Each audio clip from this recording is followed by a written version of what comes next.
What is up, Creative Gang? Welcome back to episode number 49 of In the Frame Podcast with your boy Jordan. First things first, let's get it. Let's Cheers. go. Cheers, man. Good stuff, man.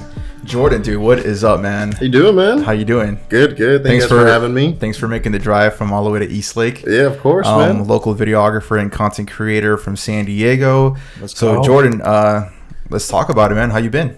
Been good, man. Good. Just working, grinding, you know what I mean? And as far as work, what exactly do you do for work? Let's let the Creative Gang know who you are. Oh, man. And what you're all about. I do a little bit of everything. I'm a photographer. I'm a videographer. Do a little bit of lightweight graphic design, coloring, all that kind of stuff, you know? Right. Okay.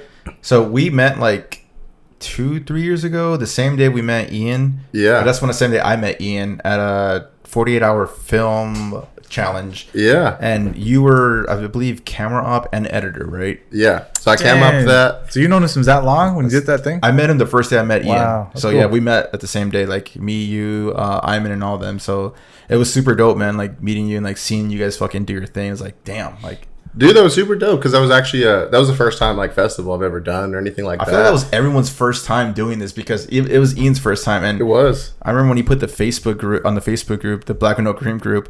He's like, hey, looking for like an assistant editor, someone that could organize files. And I wanted to branch out and meet new creators in the area. That was my first time. Like, I need to meet people because network is everything. Yeah. As I'm sure you know that. And so I was hanging out with you guys and it was dope, man. So It was hard, man. Yeah. Did you? You didn't say the whole time, huh? I think you got there. I did.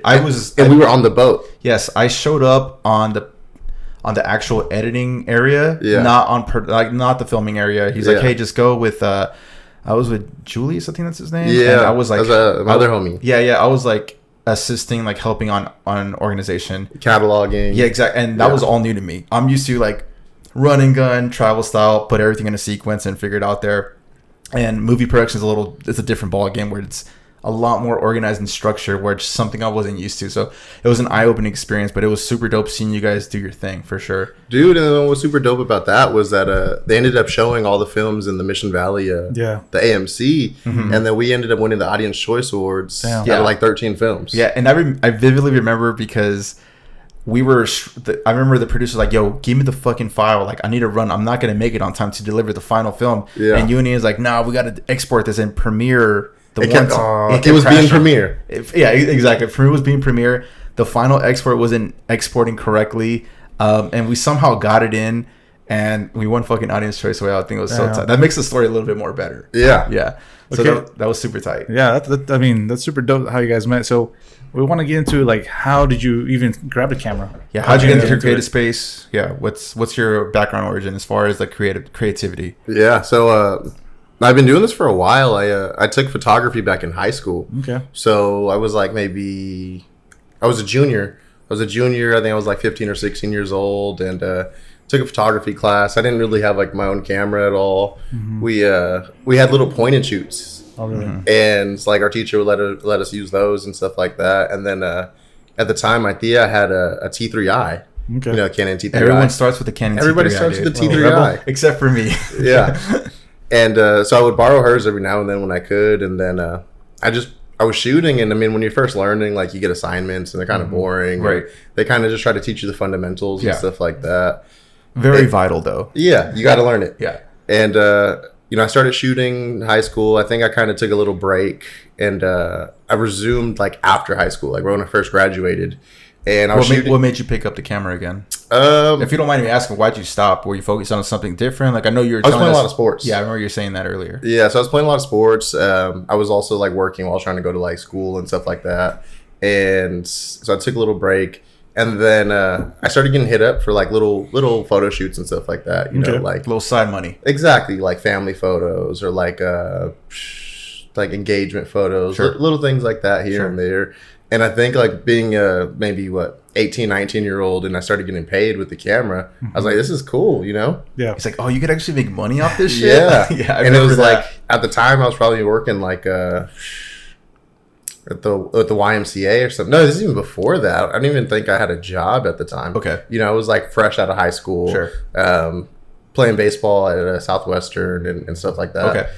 And, you know, what transitions me from photo to video is I wasn't really happy with the kind of gigs I was booking. Okay. Like family photos and stuff like that. It's cool when you start. It's cool when you start, but then you kind of learn which direction you want to go. Right. You kind of get your style and stuff like that. There you go. And not to interrupt, but I'm going to interrupt. But that's the cool thing about like when you're starting, you got to try every single thing to know like what you hate and what you really, really love and want to go for. Exactly. And it's like, even though I don't want to keep doing that stuff, it was good to get that experience. Right. And see what you do and do not like. Right. You know? Right. That's very vital, man. So Yeah. So like, What kind of video did you start doing? good question. oh man. So Like, what got you hooked? Because you obviously had a change of heart. yeah. So I had that change of heart, and I was like, yo, I'm gonna buy a camera, and I'm gonna start shooting video. And I was like, I'm gonna get paid to shoot video. What year is this? If you This recall? is now maybe 2016. Gotcha.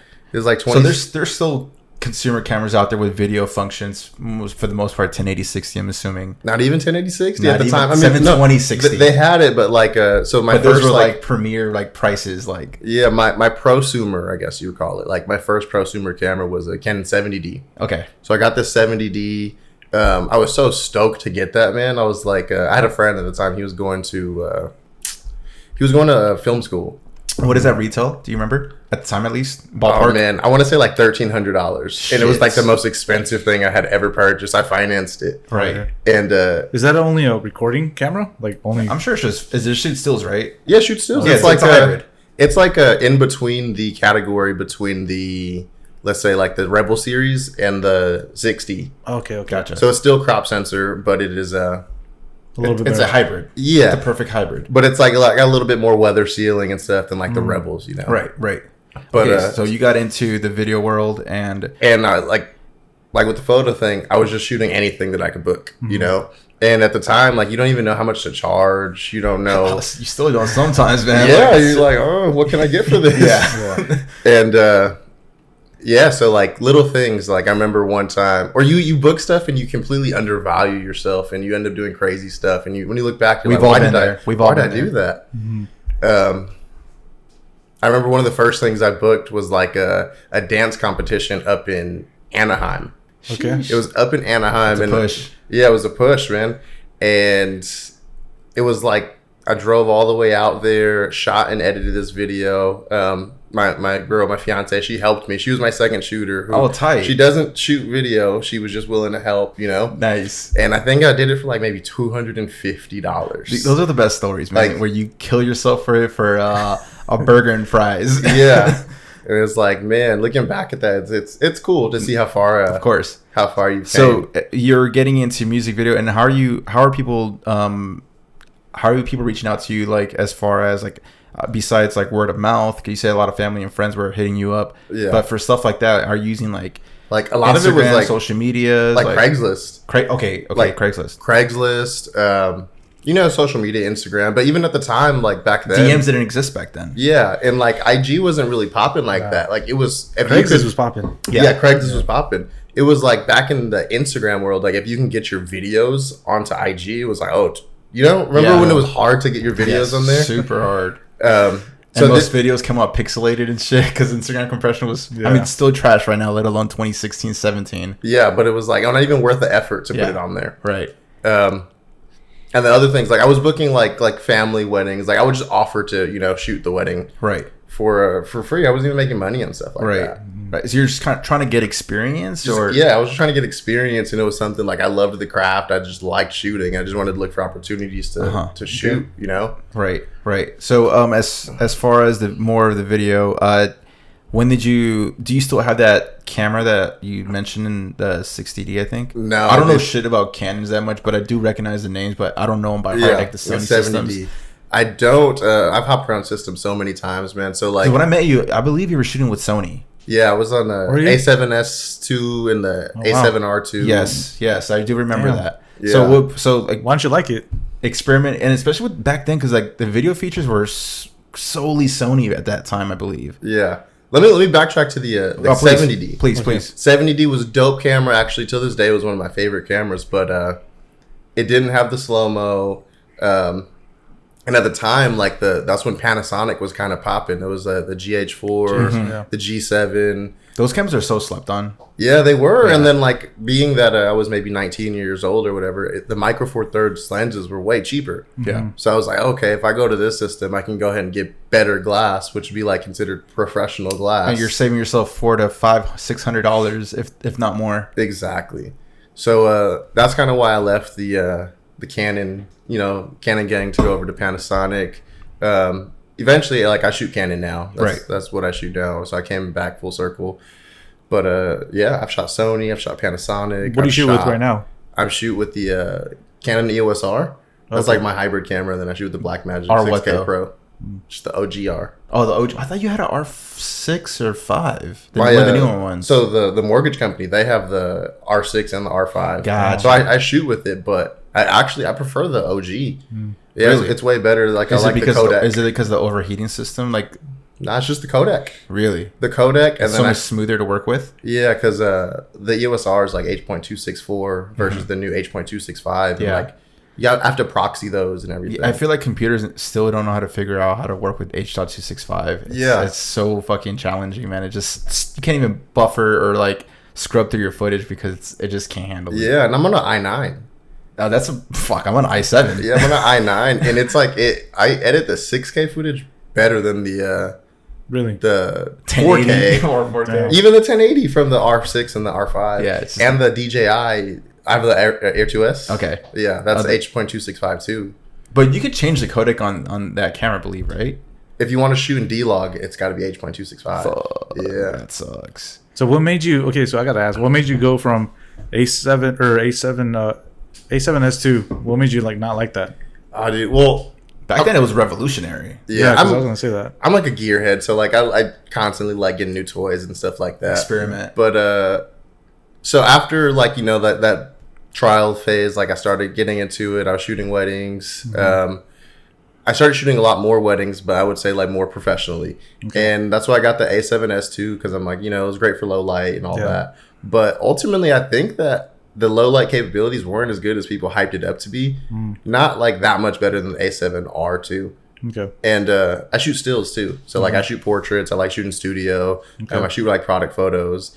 And that 42 megapixel sensor, It's a game changer. it was a game changer. It was worth more to me than the low light capabilities of the A7S2. Yeah.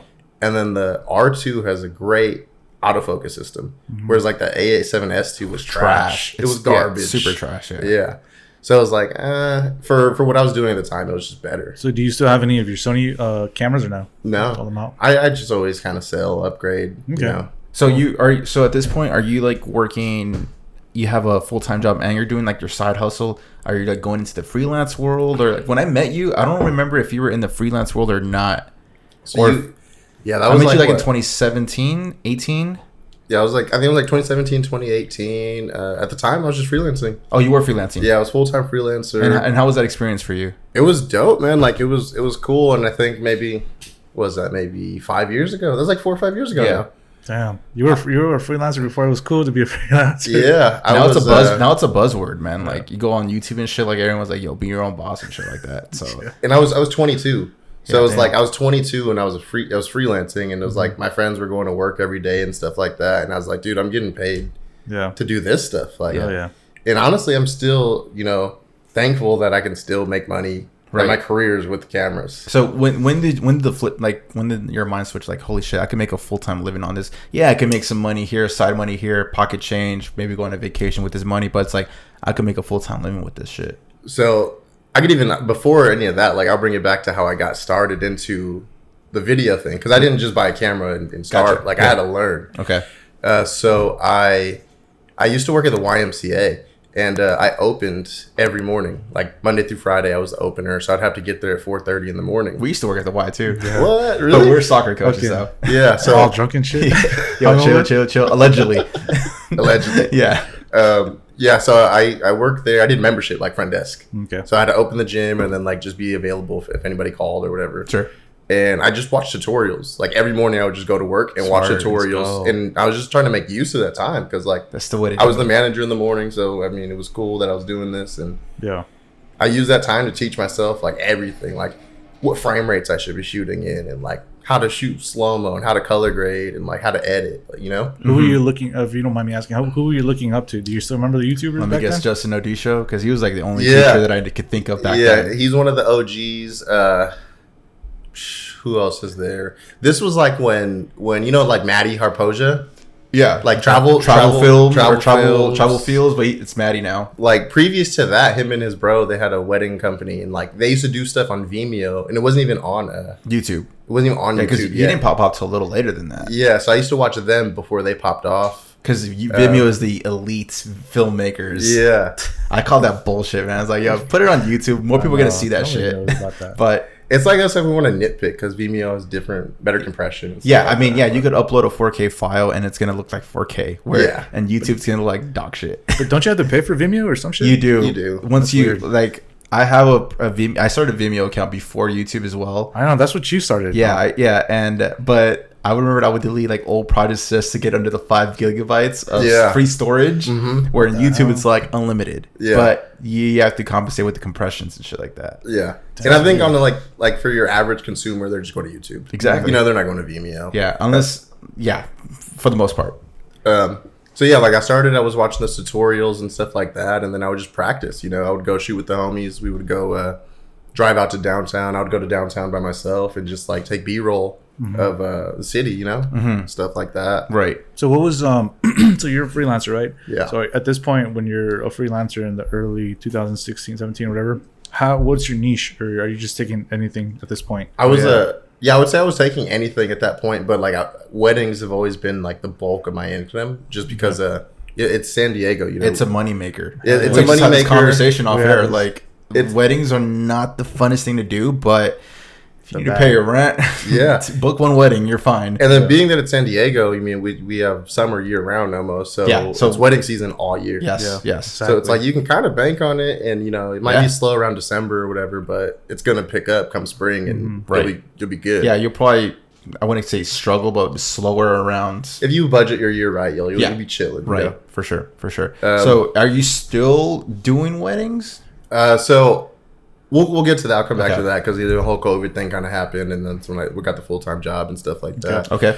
So yeah, at the time, like I was kind of booking anything, but I was second shooting a lot. Really? I had met this dude through Craigslist, and he was booking like a grip of weddings, and I just started second shooting, and Tight. I think that's how I got like a grip of my experience. You know, You learned a lot. yeah, I learned so much, And it you're was- getting paid. and I'm getting paid, and it's like at the end of the day, if I messed up, it wasn't necessarily on me because you're not my clients. But thankfully, like I never messed up.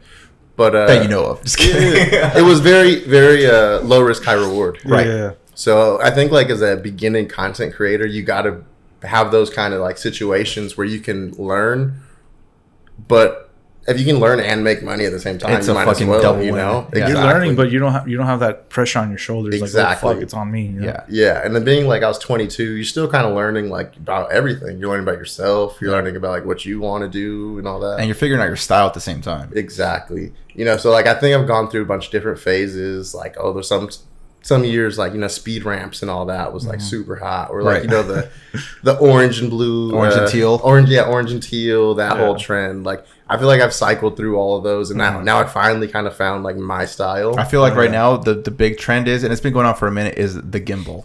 Oh man, Everyone could afford a gimbal nowadays. Yeah, and that's the other thing is like when I first started, there was a barrier to entry. Like, Yeah. Gimbals were super hard to get into. Back dude, then. if you had a gimbal, you were You're popping. set, yeah. You were like, because the Ronin M was like $1,200, and if you had a Ronin M, you could book anything, Right. You know, now you can. I was just looking on Get a Amazon, pistol grip. Dude, For like $300. The Weeble S like $270 right now on Amazon. It's fucking money. It's crazy. It's almost like you have to have a gimbal. Have they gotten easier to balance, or they're still as hard as they used to be? I think they're easy. I mean, at least I'm using the DJI system where they have like the locks, where it makes your life a lot more easier as far as balancing. But I've never messed with like the Weevils. I went from the Zhiyun V2, and that's like the smallest back then. It cost me like $600. I couldn't believe I spent that much back then. I was Yeah. like, but those were brokey days though. Yeah. And now it's And like, they weren't even that good. Like They they still weren't. had you still got like a little bit of jitter yeah, and of bounce course, and everything. yes. But now it's like they're so affordable. I mean, I've seen gimbals as low as $150. You get them used on like fucking Facebook Market or Damn. Offer Up, Yeah. or even Amazon. They have like the like used or like new feature. Yeah. Where I fucking bank on that shit all the time. I get lenses from like new all the time, man. Yeah. It's been used once or twice. Yeah. As long as the glass is clean and not broken and nothing weird, we're good. Like you save yourself $150 right there. Yeah, dude, I'm like the Offer Up like king. Like I'm like I'm always browsing. I'm always window 50, shopping. 60 5-star reviews because Yeah. when I was growing up, when I was getting into this stuff, being young, I didn't really always have money, so I had to barter. So I would always be trading people and stuff like that, and just upgrading my gear. Right. You know? It's definitely an art to like upgrading your gear in that way. Like me, I'm all like, I'm gonna save up and I'm gonna buy it, like offer, like brand new. Like Yeah. But lenses now, like I don't mind getting used shit. Yeah. Like, or even like tripods. But gimbal, it's like it's a little different. Like I need to make sure the motors are. Yeah. It's hard to tell if the motor's fucked up or not. So Exactly. I'd rather get that shit new. There's certain things I would rather Yeah, get brand certain new things. than used. But it's definitely a way for any young creators out there, dude. Go on Offer Up, go on Facebook Market. There's always shit on sale for a hell of a deal. Just make sure everything's clean and good, and just cop that shit, bro. Yeah, you don't need to go buy new gear or finance or anything. Don't let like it stop that. you from like getting gear from like used gear, because lenses are like priceless, man. They don't lose its value. Yeah. And dude, at the time, like you find a lot of people that don't know what they have. Yeah. So like I was reselling gear too. That was another way that I was making supplemental You're income. just flipping it. Because I wasn't always booking stuff, but I would just like, oh shoot, like that person's underselling that lens for a few hundred. I'm gonna buy that. I'm gonna repost it and I sell it the next day. You lowball it, and then if they take it, then perfect. It's a bigger profit. Yeah, Yeah. there's been times where like I go on Offer Up and I see like a really expensive lens, and then like some people just selling it and it's gone within 1 hour because it was so damn cheap. And I was like, holy shit! I'm in the market. market. I'm in the market of looking for a steal of a 7200 lens right now. So it's like, dude. if I see a steal, like I'm gonna cop that shit, because I've been wanting to mess with it and just to have it, like especially for weddings, that's like the prime. And in photography, would be amazing shooting with that. But Yeah. I'm in the market looking for that shit for sure. See, But it's hard to find them though. Those Sony lenses are so expensive. Yeah. Yeah. That was one of the issues. That was why like all my lenses are Canon L lenses now. Just because I can adapt them to any system. Yeah. How do you like adapting lenses though? Does it fuck with it a lot as far as like autofocus features? Do you use autofocus? Or are you a big manual guy or? Honestly, like I usually focus manual. Mm-hmm. If it's a gimbal shot and like I'm trying to shoot wide open, Right. I'll try autofocus. Mm-hmm.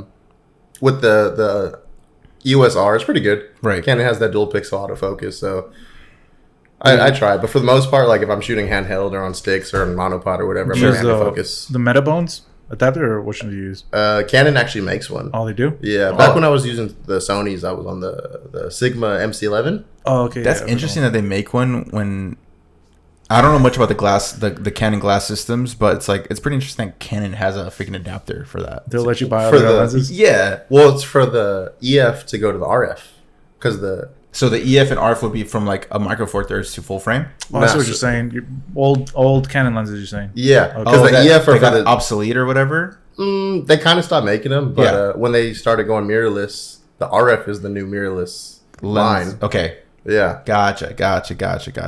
Interesting. Yeah, because Sony's are, yeah, they're expensive. I'd rather have everything native, especially for video. And going back to the gimbal thing, I'm a big gimbal user. Like, I know Ian hates it. I was like, bro, yeah. like, We've talked about yeah, that. yeah. I don't give a fuck, man. I'd rather have a moving shot than a fucking camera on sticks not doing shit. I'd rather take you can take a picture. That's just my personal opinion.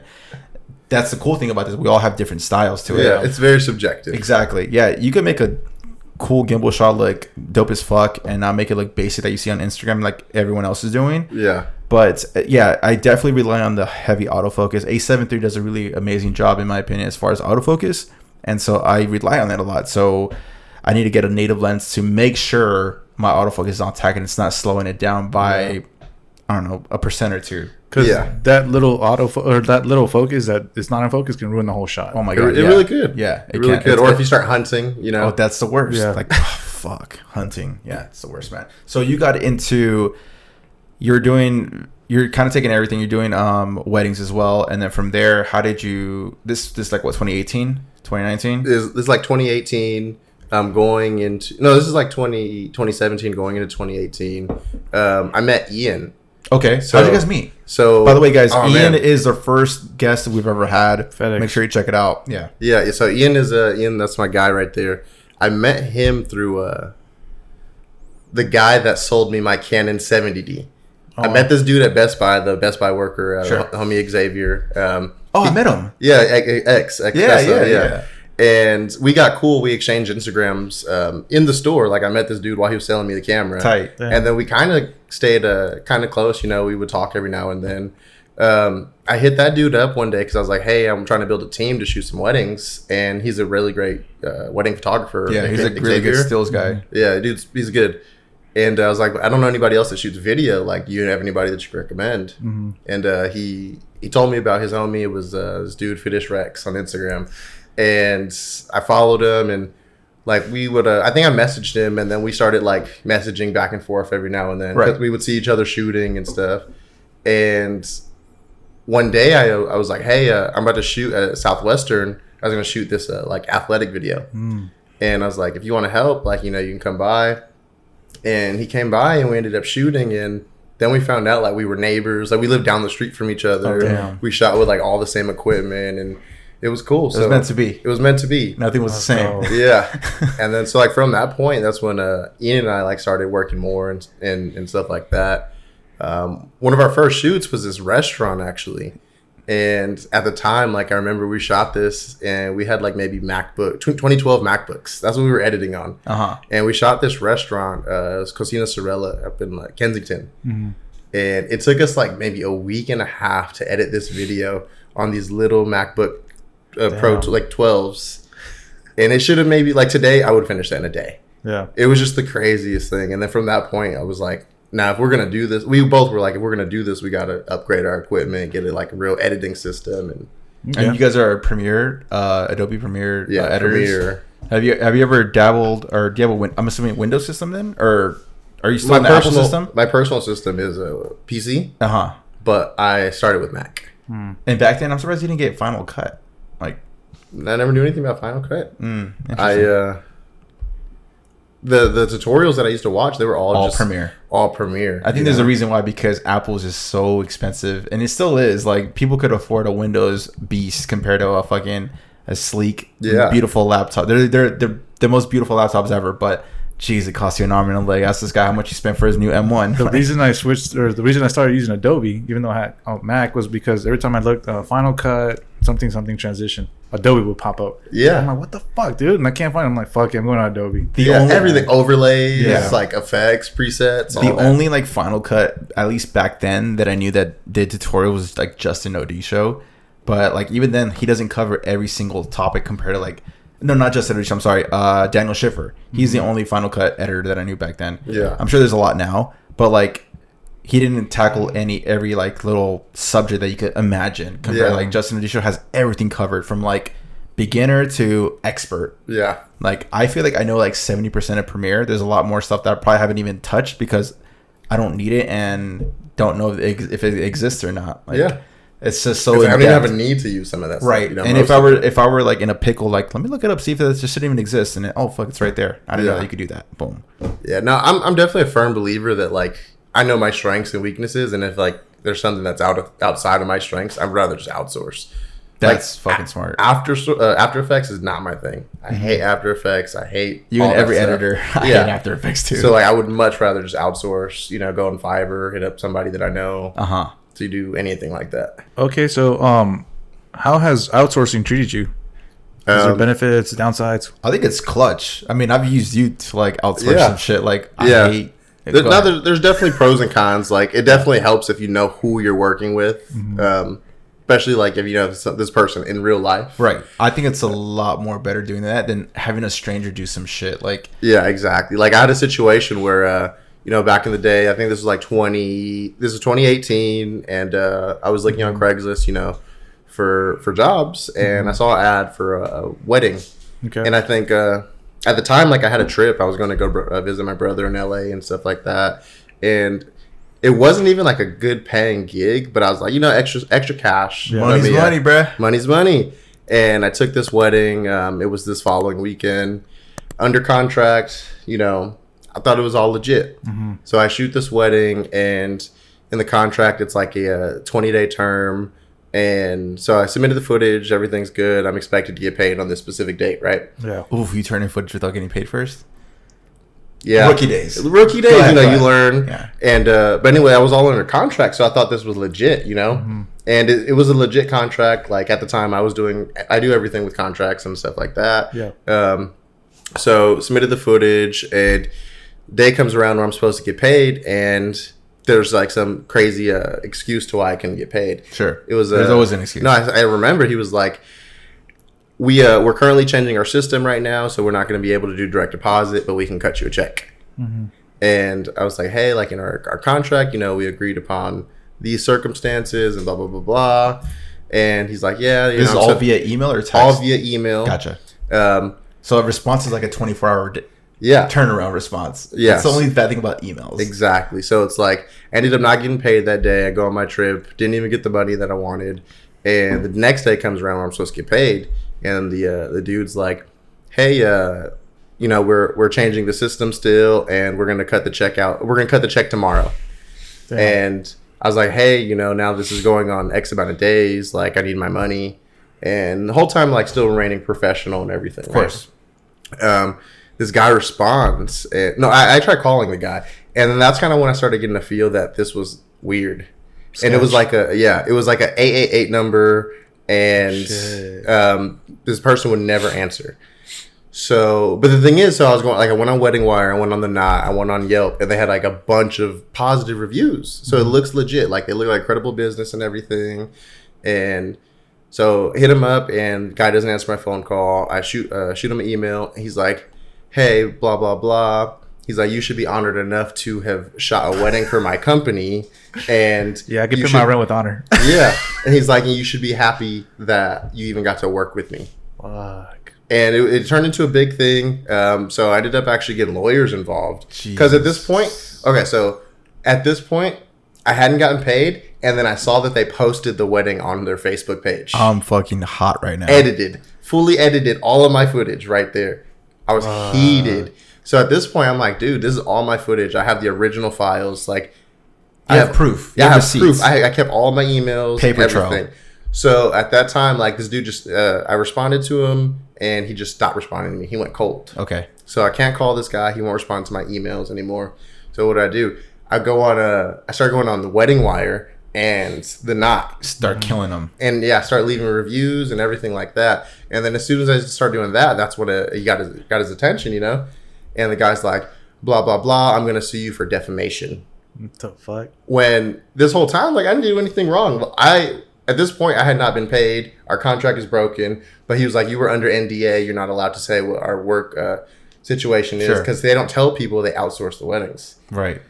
So at this time, I was going every day. I would wake up every day. And I would go on Wedding Wire, The Knot, and Yelp. And I would leave a review every day. And this guy was pulling the reviews. Right. All the reviews were getting pulled every day. So I was getting heated. You know what I mean? I go on Yelp, and like, I kept on leaving reviews on Yelp, and Yelp will pull your reviews if they don't seem like legit, or I don't know what the criteria is for Yelp. Spammy. Whatever. Yeah.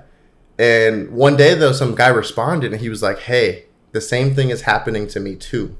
Damn. And like, we exchanged your contact info and everything, and the same situation happened to. How about we split the lawyer fees then, bro? Yeah. So on the dude's website, he had an address, and I remember one day I was shooting with Ian in downtown, and it was right down the street from the address of where you guys shot. No, where the guy's office was supposed to be. Okay. So I put in the address, and we look at it, and it's like, WeWork San Diego. It's It's like a co-work space, right? Exactly. Yeah. So the address that he's been using is like a WeWork office space, and I go in there, I talk to them, and they're like, hey, you're not the first person to come by looking for this guy. Damn. Yeah. So basically, he was just running a scam. He's just scamming. He's just scamming everybody. And he's just booking all these weddings because he's a good marketer.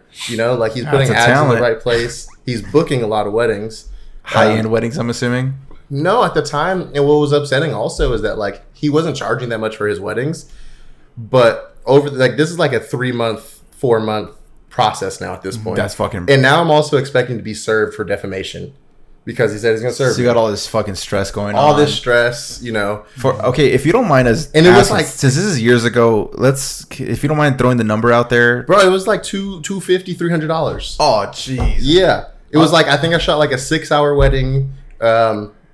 For like $250, $300. So you're just shooting. He was raws. charging like $1,200 at the time because I saw it on his website. Where did you find this guy, or how did you even get this stuff? Craigslist? Yeah, Craigslist. This is why I can't fuck with But Craigslist, bro. Over the time, like from when this started on his website, his weddings were like $1,200, right? And then like periodically They go up and up. Yeah, and I was like, so this dude is active on here. He is going through things like he was changing his numbers so that like Yeah, can't trace him. exactly, and find out that he's scamming people.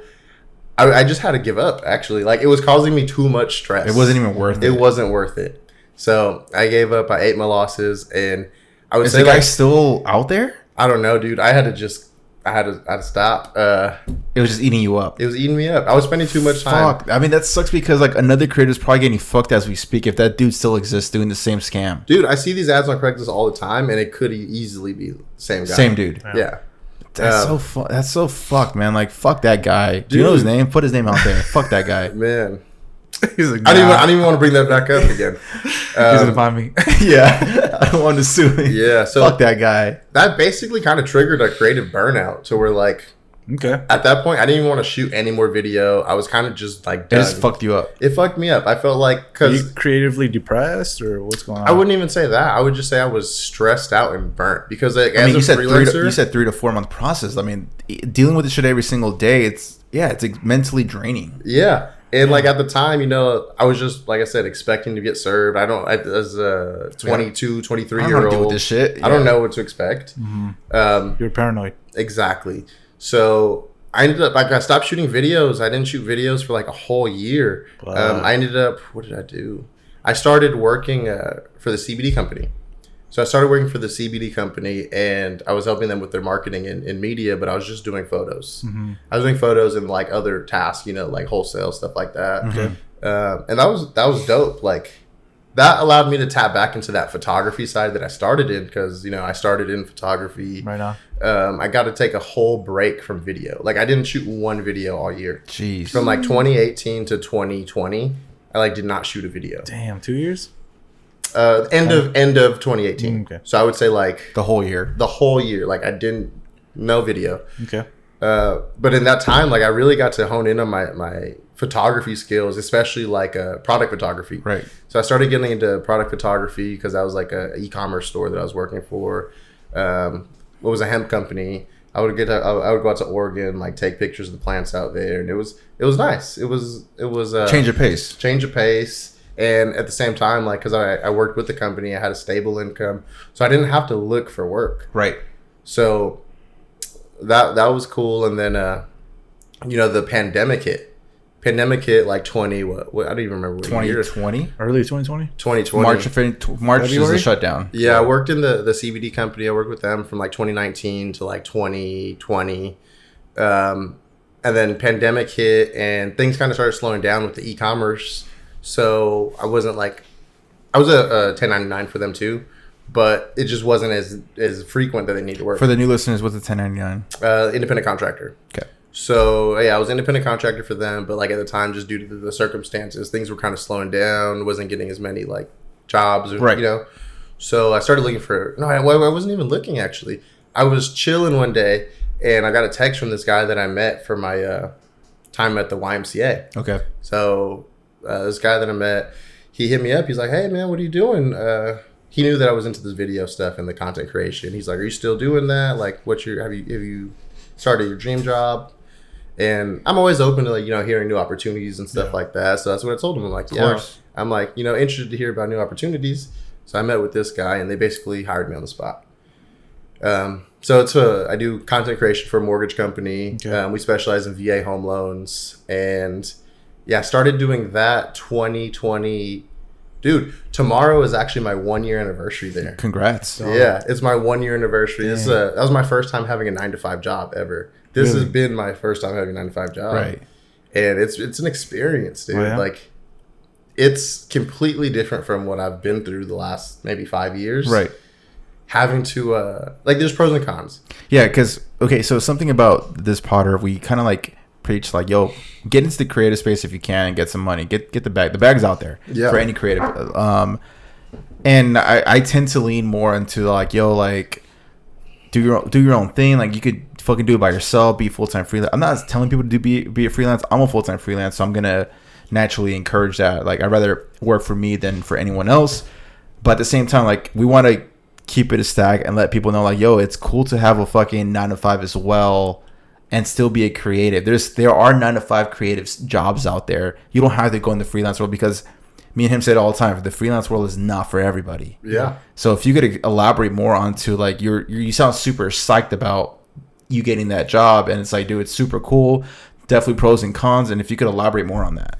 Yeah, so at the time he brought me on mainly to shoot video, and like at the time I hadn't shot video in a year or two. But okay. They didn't know that, you know. Yeah. I just sent my old work, they loved it, all that stuff. Start working there. I was looking for benefits because at the time I just turned 26, so I aged off of my mom's benefits. We're like middle of the pandemic. More than ever, you need benefits. Yeah, I needed benefits. Actually, I have asthma, so like when the pandemic hit, I was like, oh shit, like yeah, you know, I can imagine. Yeah, so started working at this 9-to-5, and it's different. The crossing over to the corporate world from like the freelance world. Like the corporate world, there's certain like laws and like regulations that you have to follow. You're on a schedule. You're on other people's time, so it's like going from having your own schedule, waking up and like, you know, deciding, do I want to edit today or am I gonna go to the beach, you know? Yeah. Or just little things like that has been a big adjustment. The other thing that I've had to get used to is driving to work, because for all these years I've worked at home. You know, I have a home studio, and now I'm like in traffic at 8:30 in the morning. Something we don't think about. You have to put that in consideration. You have to put it in consideration. Like I've never had to be in traffic like that, both ways. So it's not even like an 8-hour day. It almost feels like a 10-hour day.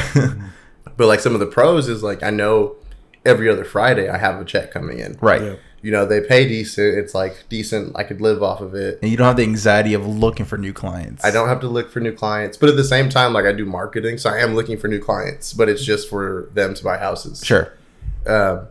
So just that dynamic has been a lot different. Also, like having to attend other things like meetings and. I feel like the corporate space. So we kind of did I did a similar thing to what you did. I work in a real estate company before.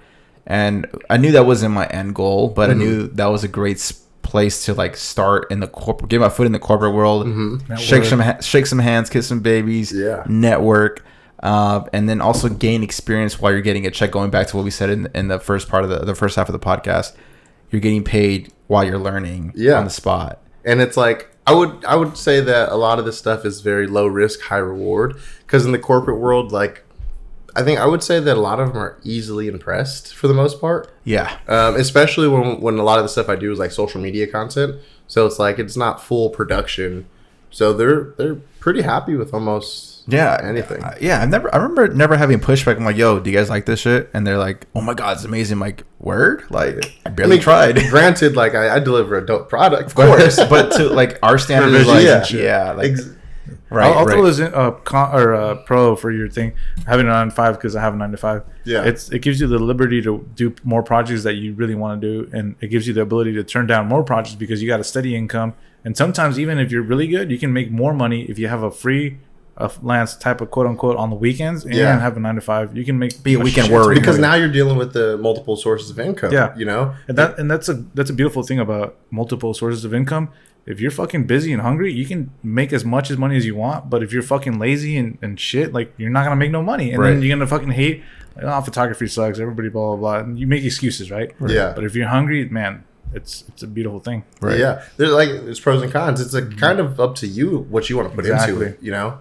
I get what you mean. Like when you have that stable income, like you don't have to say yes to every job. I was telling another friend of mine who's kind of getting into this content creation world. That it's not always about like the money that this job is going to bring. It's about what job can this lead me to? Is this going to be in the avenue that I want to continue booking, or is this just a check for me and I don't really care about it? Facts. And those are the people who love what this is why they're in this, because they love it, not just because of the money or because it's cool or whatever. That what you just said is it's a strong reason why I say no to a lot of projects. I'm like, can this, besides the check, which is nice obviously, but can this project elevate me or push me more into the lane that I want to get into? Like right now I'm super into like the sports world, like athletics. So I'm saying yes, as long as they give me my quote, like yes to like the sports avenue way, where it's like, hey, can you do this fucking real estate walkthrough videos? Like, bro, I'm past that shit. Like, it's not, no offense, but I don't want to do that anymore. Exactly. Like, and it's like once you pad your portfolio with enough of the stuff that you want, it's enough for me to show someone like, hey, if you can meet the rate, then perfect. But if you can't, I'm not doing it. Yes, and now you can charge what you want to these companies to shoot what you want. Correct. So it's like you got to take that into consideration because your time is limited. How you spend it, you got to be very intentional. Right. Right. Another thing, like with the full-time job, the 9 to 5, although it's like a stable income, there's also like opportunity cost. And like opportunity cost is basically somebody DMs you don't reply quick enough, they went with someone else. Yep, it's happened to me. Or it's like my friends, Ian and all them, they shoot Monday through Friday. A lot of the times they'll be in LA or Big Bear or different places like that, and shooting a lot of things look pretty fun. You know, I would rather be doing like that kind of creative stuff than sitting in an office most of the time. Right. But being that like I have this 9 to 5, I can't just take these days off. I have obligations. Yeah. So it's like you do miss out on a lot of opportunities, but in return, that you have stable income. Pros and cons, like we said, there's always going to be pros and cons in any sector in life, man. But yeah, I do remember vividly, like, fuck, man, I'm missing out on this job because I have to sit in this office and edit this stupid ass video that could. For the most part, I get it done in like an hour or two, and then the rest of the time I'm just like milking the clock at that point, or working on my own side projects. Yeah, and I think like what a lot of like the corporate businesses and corporate people just don't understand is that this is not a 9 to 5 job. I could do this. But we got to be careful what we say because we still want that 9 to 5 paycheck. Yeah. But it's like I don't need to do this within these hours. I would say, yo, man, is it possible to work from home because I can get this shit done so quick? Yeah. And it's like, no, like I want to make sure you're fucking earning your money. It's like, bro, I'm literally just sitting here on YouTube. It's like not doing shit. Like I did my shit, but I'm pretending that I'm still editing, but I already had that shit done in like 30 minutes, man. Yeah. I remember you had that conversation. No, I want to make sure my money's getting spent, so I want you in the office. Yeah. You want that ROI, the return on investment. Exactly. But they don't, I mean, in their eyes, they probably think editing takes forever, which, yeah, I want people to know that because my prices. Yeah. But at the same time, like you work yourself to a point where a 5-hour edit could get done in 2.5 hours, if not an hour and a half, 90 minutes. Because you're just so good at what you do. Experience, like you took the time to learn every single thing on fucking YouTube or books or whatever, school. And then a lot of trial and error. Like, yo, I worked myself to a level where I could get that 2-hour project done in like 35 minutes. Yeah, exactly. And I think like another pro of the 9 to 5 was that it has given me the opportunity to shoot a bunch of content. And I pump out so much content. Like this past year, I've shot more content than I've ever shot in like almost all the years that I've been doing this. Put together. Exactly. Because, we're pumping out posts every day. We have seminars. Like I create ads for our events and stuff like that. And then like we run ads on Facebook and all that.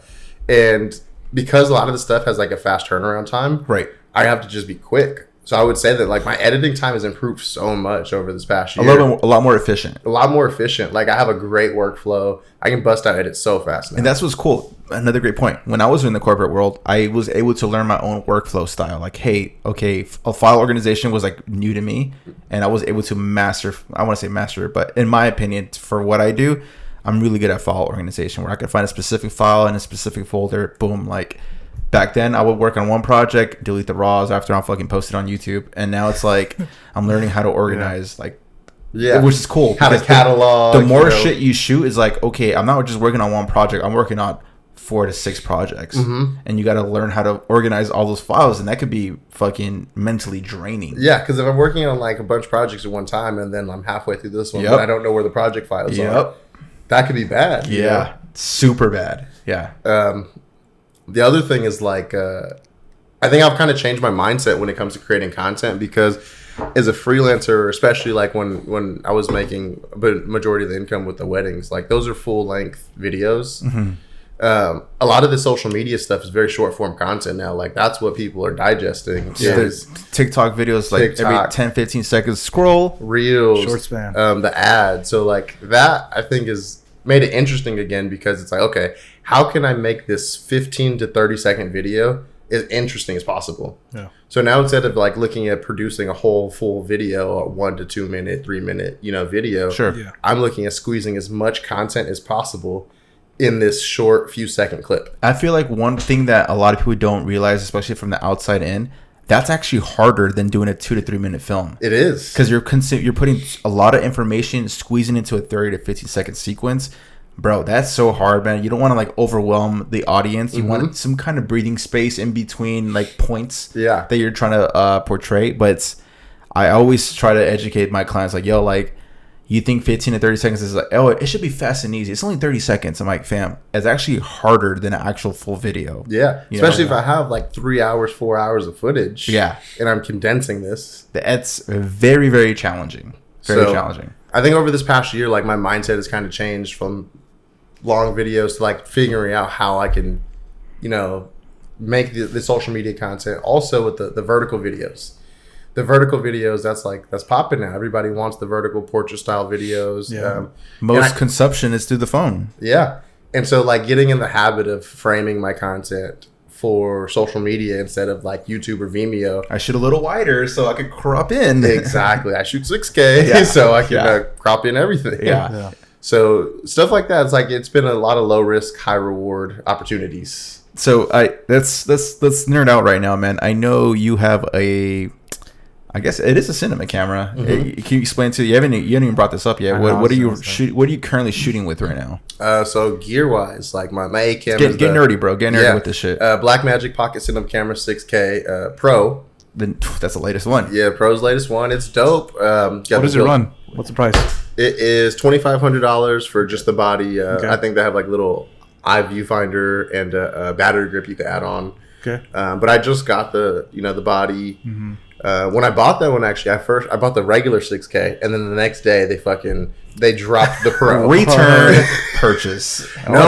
So what I did is I used that 6K for like 30 days, like 28 days or something like that. Before the return marker? Yeah. And then I returned it, and like when I returned it, my other one had shipped. So it worked out perfectly because I had jobs lined up. Okay. So like I couldn't afford to not have a gear. Exactly. And then I had already like gotten used to the 6K. The 6K. So I didn't want to go back to shooting on the EOS R, which is still a good camera, but I like to reserve that. And how has that transition been from a hybrid camera where you could see photos and video to strictly just video? So I also own an OG Blackmagic Pocket Cinema camera. Okay. So like the first. That's the 4K, correct? No, it's the 1080. Oh shit. Okay. This is the little 1080 one. It doesn't even have like the screen sucks. Okay. It's trash. I got that for $450 like a year ago. Nice. Damn. But to shoot for raw video, 12-bit video for $450. That's a steal. That's a steal. I feel like Blackmagic Pockets are a bargain, dude. Dude, they're bargain. The fact that you said that the body for the 6K Pro that shoots raw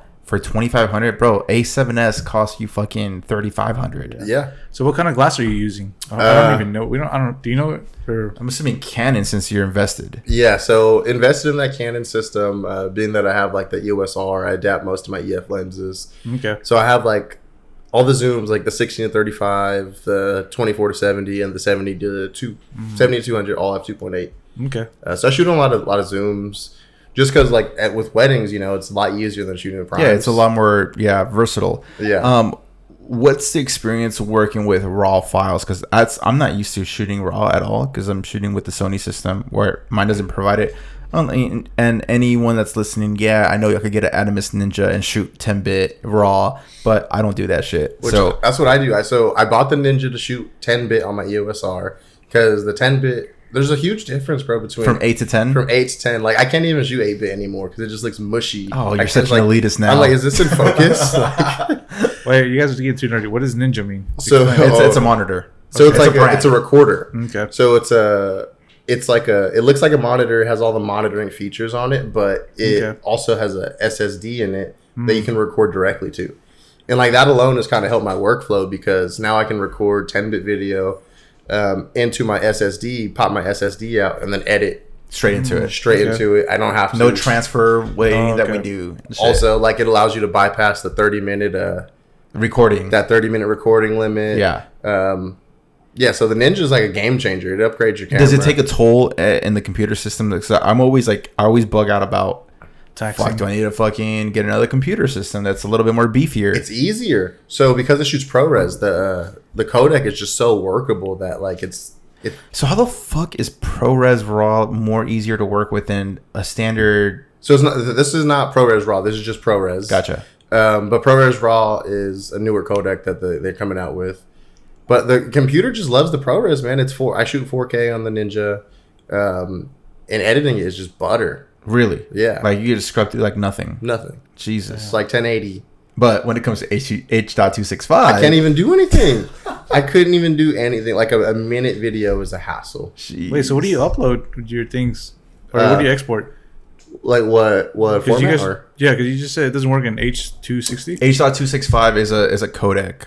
So I still export in H.264. Oh, okay. I was about to say, what the hell? Yeah, but I do know that like people are kind of starting to export in that H.265 also. And are they uploading that on YouTube? Can YouTube even handle that information? I don't know if YouTube can, but I'm Vimeo, assuming maybe Vimeo. They're a little bit more what the fuck's the point filmmaker friendly, you know. Gotcha.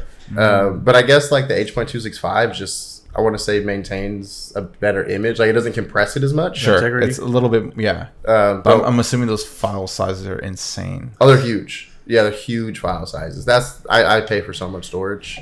Can we talk about that? Yeah, like that's another factor that people don't take into account. Like businesses don't take into account. People don't take into account that storage costs money. Yeah, you know, it's not just like, oh, you can shoot everything and then go through it later. Like I'm very meticulous with what I'm shooting now. So funny that you're saying that because tomorrow I'm gonna send a mass email to like all my current clients, like, hey, make sure all your content is downloaded from the Google Drive because I'm going to go through a heavy purge. Yes. And I'm going to delete all this old shit that's been sitting there for 6 months. I'm not your cloud base. You're not paying me to be your cloud. So it's your responsibility to download all this shit and store it to wherever the fuck you want to store it at. Yeah. And if you want to re-upload it, it's going to cost you maybe $50, $100. I don't know. Like, because that's your time. Exactly. That's everything. Yeah. You had 6 months to download this shit. It should be downloaded at this point. Yeah. Or like the worst is like when you get those clients or people that want raw files. And I'm like, talk to this guy.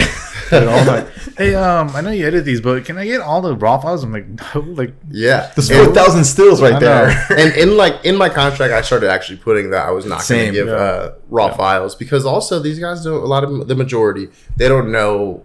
You're not going to open up a 6K raw file and they're thinking they're going to open it in iMovie and shit. Yeah, I'm like, your computer or phone is going to explode trying to handle this. You know.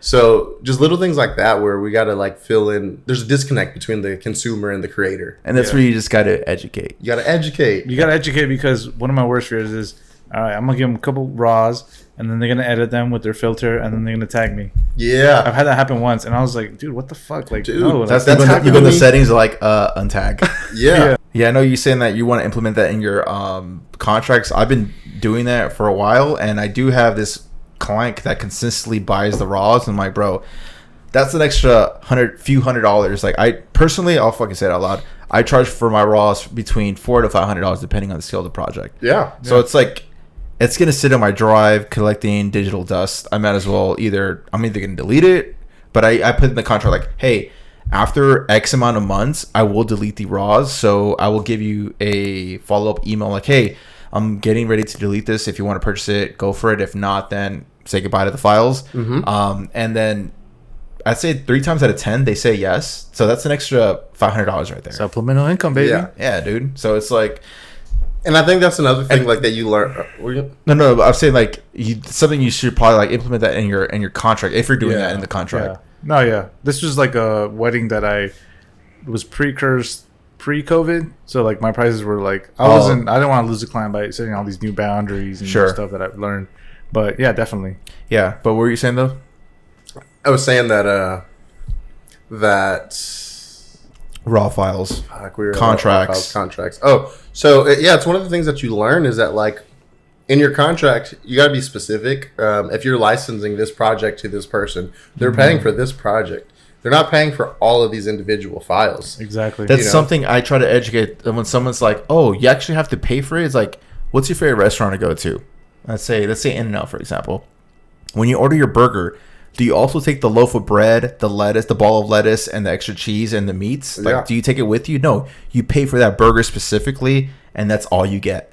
Same shit with the video concept or photo concept. Like, you pay for the final edit, and that's it. You don't pay for the raw. You don't take the raws with you like off rip. Like, you have to pay for that. Yeah. So, and if that's like once you throw that analogy, like, oh, and but still, can you like cook me up? Like, fuck out of here, dude. Yeah, exactly. Because if this is like a company too, especially or commercial, then they're going to repurpose that content. Right. So they booked you for this project, but they may, find a few clips, 10 clips or whatever that they're going to repurpose and put that on their reels or put that in their story. Yeah. Or hire a shitty editor for $150 and then boom. And now they're cutting a bunch of different content. That's your content. Yes. And you're making them look good even though it's you that shot that shit. Exactly. And it's like content creators, especially like us as like younger people, I would say. I say we're young, right? Yeah. I would say as like younger people, we have to understand and we have to be educated too to make sure that we're not getting like fucked over or ripped off in these circumstances too. Right. Yeah, and I feel like another thing for people to client who might be listening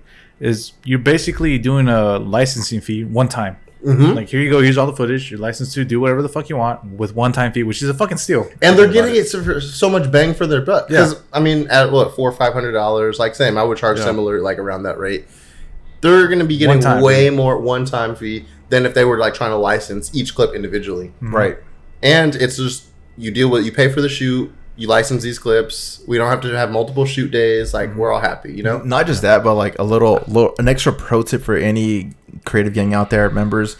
On top of like having like, hey, in my contract, I do sell the raws for X amount of dollars. And if you do want to purchase these raws, you have to send me a hard drive with me. You have to mail it to me and then pay for the shipping and pay for my shipping to send it to you because I'm not putting 60 gigs of fucking storage onto the cloud. Transfer. It's gonna take it's gonna take 48 hours to upload onto Google Drive, and then for you to download, it's gonna even more probably, depending on how shitty your internet is. So with that one, I usually just will write that into the contract as if they're already going to buy it. Smart. You know what I mean? So that way I can just buy 1 terabyte and then like not even a terabyte, but yeah, 500 gig or something like that. Sure.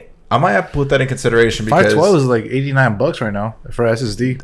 I mean, you're not paying for an SSD. You're paying for. I'm saying for them to charge and write in your contract like, yo, if you. Yeah, but they're not going to buy an SSD. They're going to buy a regular hard drive because they don't need an SSD. Like, what I've found is that it's just easier for me to buy the hard drive for them because a lot of times they don't know what they're buying. True. They're like, what do I buy? And then they buy like the shittiest, cheapest one. I usually just send them like Amazon link of like the ones that I use, like a Lacey or some shit like that. Like I said, they're not going to, they don't need an SSD. They don't even know what an SSD is. Yeah. So I just give them like, yo, get this fucking Lacey 500 gigabyte. It costs you $25. Yeah. Ship it to my address, and then from there you pay for the shipping that I sent to whatever you're at in your location, unless we want to meet up in person. And so like what a lot of people don't realize is that like being a content creator, especially like if you're a freelance content creator, like it's not just creating that content. It's creating that content, but also handling your finances. It is working, like writing your contracts. It's taxes. That shit's hard. It is, client engagement, like social media. There's so many jobs under that. You're not just producing a piece of content. You're doing a lot more than that. Some clients, like, they expect you to, like, if it's something out of your world and you say yes to the project because the back's probably there, and they expect you to, like, share it on your profile. I'm like, bro, like, you paid me to produce the content and that's it. You didn't pay me to post it on my Instagram feed as well and help you push that piece of content out there. Yeah, like I'm not obligated to fucking put it on my story. I've had one client one time ask me like, "Yo, do you mind putting this on your story?" And luckily, that's kind of thirsty. Yeah, luckily for that person, that piece of content I already had planned on. I had my own rollout. Yeah. So I already had planned on posting that shit. So I didn't care. But like, if it was something like super like I didn't want to post, then I'd have to figure out some way to say like, "Hey, I don't have to." Yeah. There's like a bunch of content that I shoot that I do not post. Same. Like a majority of my content right now is talking head stuff, and it's like boring shit. Like it looks good and professional, but it's not stuff that I'm going to share on my personal page, or my business page. Correct. Yeah, I'm super like picky when it comes to like sharing content, even if it's shit that I shot. It's because I have an aesthetic to my page, and I like it to look a certain way. Exactly. You know? And I feel like it's hard to explain it to somebody because they don't probably get it. Yeah. It's like, oh, dude, like you shot this. Like, aren't you proud of it? I'm like, yeah, I'm proud of it, but it doesn't fit my grid. Exactly. And it's just like, you got to think about your brand. Mm-hmm. Yeah. It's got to match your brand, your personal brand, because the stuff that you share kind of at some point will define you. Right. And people will know you for that stuff. Right. You know? So like me, I shoot a lot of headshots. I shoot great corporate portrait headshots, you know. Perfect for LinkedIn. You know, so we use those for our website at the mortgage company. But I'm not posting those because that's not what like I want to continue booking, and it doesn't match my grid. It's not fun, you know. Right. So now that we're speaking and pivoting, Berto, what do we usually ask our guests, or since we're going towards the end of the podcast? Well, Jordan, I know you did explain one piece of horror. Well, before we get to that part, I know we're talking about social media. And you want to talk about like reach and engagement. Like, how's it been doing the Facebook ads or like ads in general? Because I feel like that's a very vital thing to do as far as like any businesses. You need to have some sort of social media ads. Yeah, it's been pretty hard to like learn that curve. Like to me, it was pretty challenging. I don't care about that. I don't want to learn it. Yeah, I know it's a vital piece for a business, but I rather, like we said earlier, I'd rather outsource myself for someone to do that shit for me. Yeah, it's about working with your strengths, you know, and your weaknesses. For me though, like I didn't have Facebook. I didn't have Facebook for years. Like I deleted my Facebook back in 2012, and I hadn't had one until actually this year. Okay. I had to make one for the mortgage company because I was doing the ads and stuff on Facebook. And I think that like as a content creator, we all should actually probably take the time and learn how to run ads on social media, because not just where it says on Instagram, hey, push this piece of content. Yeah, I feel like that's like you got to know how to actually run it. Right. You know, like what settings you're checking, what reach, what areas you're targeting, what your demographic is, what's your age. And I feel like most entrepreneurs on Instagram that don't even know what the fuck that means. They don't know that shit. Like they don't know their target audience. They don't know their demographic. They don't know who they're trying to reach specifically. Yeah. Those are the questions you have to ask yourself. Like, hey, who do I want to target? That's a valid question to ask. You can't just say, who's your audience? I want to target everybody. No, everybody's not going to buy your shit or purchase your services or whatever. And that's why you have to know who your audience is. Yeah. Because at some point, like after you've been doing this for a while, you have a specific audience and you know that's who's going to work with you. Right. So you can create like the dopest content. I know people that create fire content, you know, but because they don't know how to market it, or they don't know how to run ads, or they don't know how to direct people to their content, they're not getting those likes or those views or that engagement. Shit, I know people that make sick ass content, better content than me, and they're broke as fuck. Yeah, I know people that are trash, mommy and daddy and shit, that are trash, that are eating. Yeah, just because they know how to market and get it in front of those eyes. Yeah, you know? Case in point, the dude that fucked you. Yeah, no offense. And Epiphany, like the analogy would be like Abercrombie & Fitch, fire clothes for the young people, but if they're trying to sell to old people, like they're not gonna want to buy like expensive, really cool, like hip clothes. Right, exactly, because they're not targeting their audience. Yeah, strategizing your pivot and all that. But since you guys got into the fucking advertising, how has Facebook? How do you utilize that for your job? Is Facebook still cool? So Facebook, like I would say like people like us, like it's not cool. It's not cool. But the old people. But for business wise, like to run your business, right. It is cool because making money is fun. You know, making money is cool. Who buys shit? Young people or old people? Old people. Old people, yeah. And like, so what we do, I create ads for like seminars. So like we try to get people to seminars to where like we educate people on the VA home loan benefit. And basically, like I have to figure out what is going to be the most effective way to get people to want to attend this seminar. A seminar is not that fun. Like a home buying seminar, it doesn't sound fun. So we got to think of different ways constantly that like is going to make people want to attend. And I think like that alone has also changed my editing style in a way, and like the way that I think of content is like before it was more of a chronological beginning, a middle, and an end. Where now it's like I think like, oh, I got to have a hook. Because if my commercial is 30 seconds, I have to figure out how to hook this person so that they want to watch it at least 10 seconds. Sure. You know, and then like when you get Facebook down and like Facebook marketing, then you can it's a funnel system. Exactly. And now you can retarget these people like, oh, who watched my video for at least 10 seconds. Or, it's kind of scary how much information you can get. Oh, it's scary. So scary. It's super scary. I remember learning about this like, wait, you actually know. Eventually you're training them what to like and what not to like and shit like that. It's just you're brainwashing them. Yes. That's really what scary. it is. Yeah. And it's like, as a content creator, we have to know how to use these resources to our advantage. Because if not, you're going to be a starving artist. Yeah. And nobody wants to be that infamous line, a starving artist. Yeah. So it's like, I think, this 9 to 5, that was one of the pros, was that it kind of changed my mindset when it came to creating content. It wasn't just so much about creating that first piece of content. It was making me find out and learn what kind of content that I can create that'll not only that I can use one time, but I can repurpose it and it'll have purpose to. Right. I can run this ad It multiple times. still gives you value. Exactly. Not just a fire sequence, you drop it and then you forget about it and it creates something else. Exactly. It's like, okay, I want this content to be evergreen, so something that can be used. And for the viewers again, what is it evergreen? Evergreen is like something that is long lasting. You can repurpose it, You don't use it multiple timestamp times. it. Exactly. Yeah.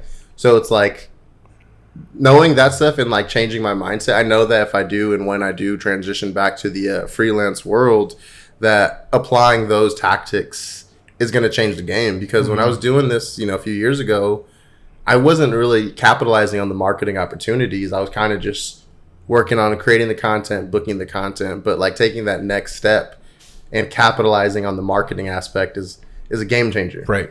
Right. And I feel like if you were to decide to get into the full-time freelance world, with all the knowledge you've gotten from the corporate world as far as like the marketing, ads, and all that good stuff, because marketing is a whole different ballgame.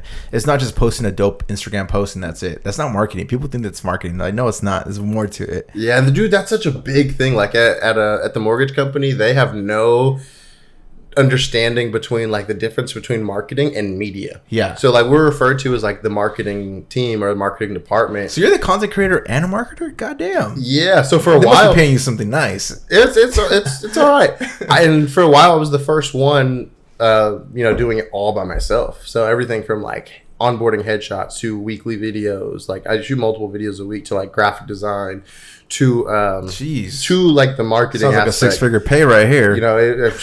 Say that one more time. You heard that? So Marketing team.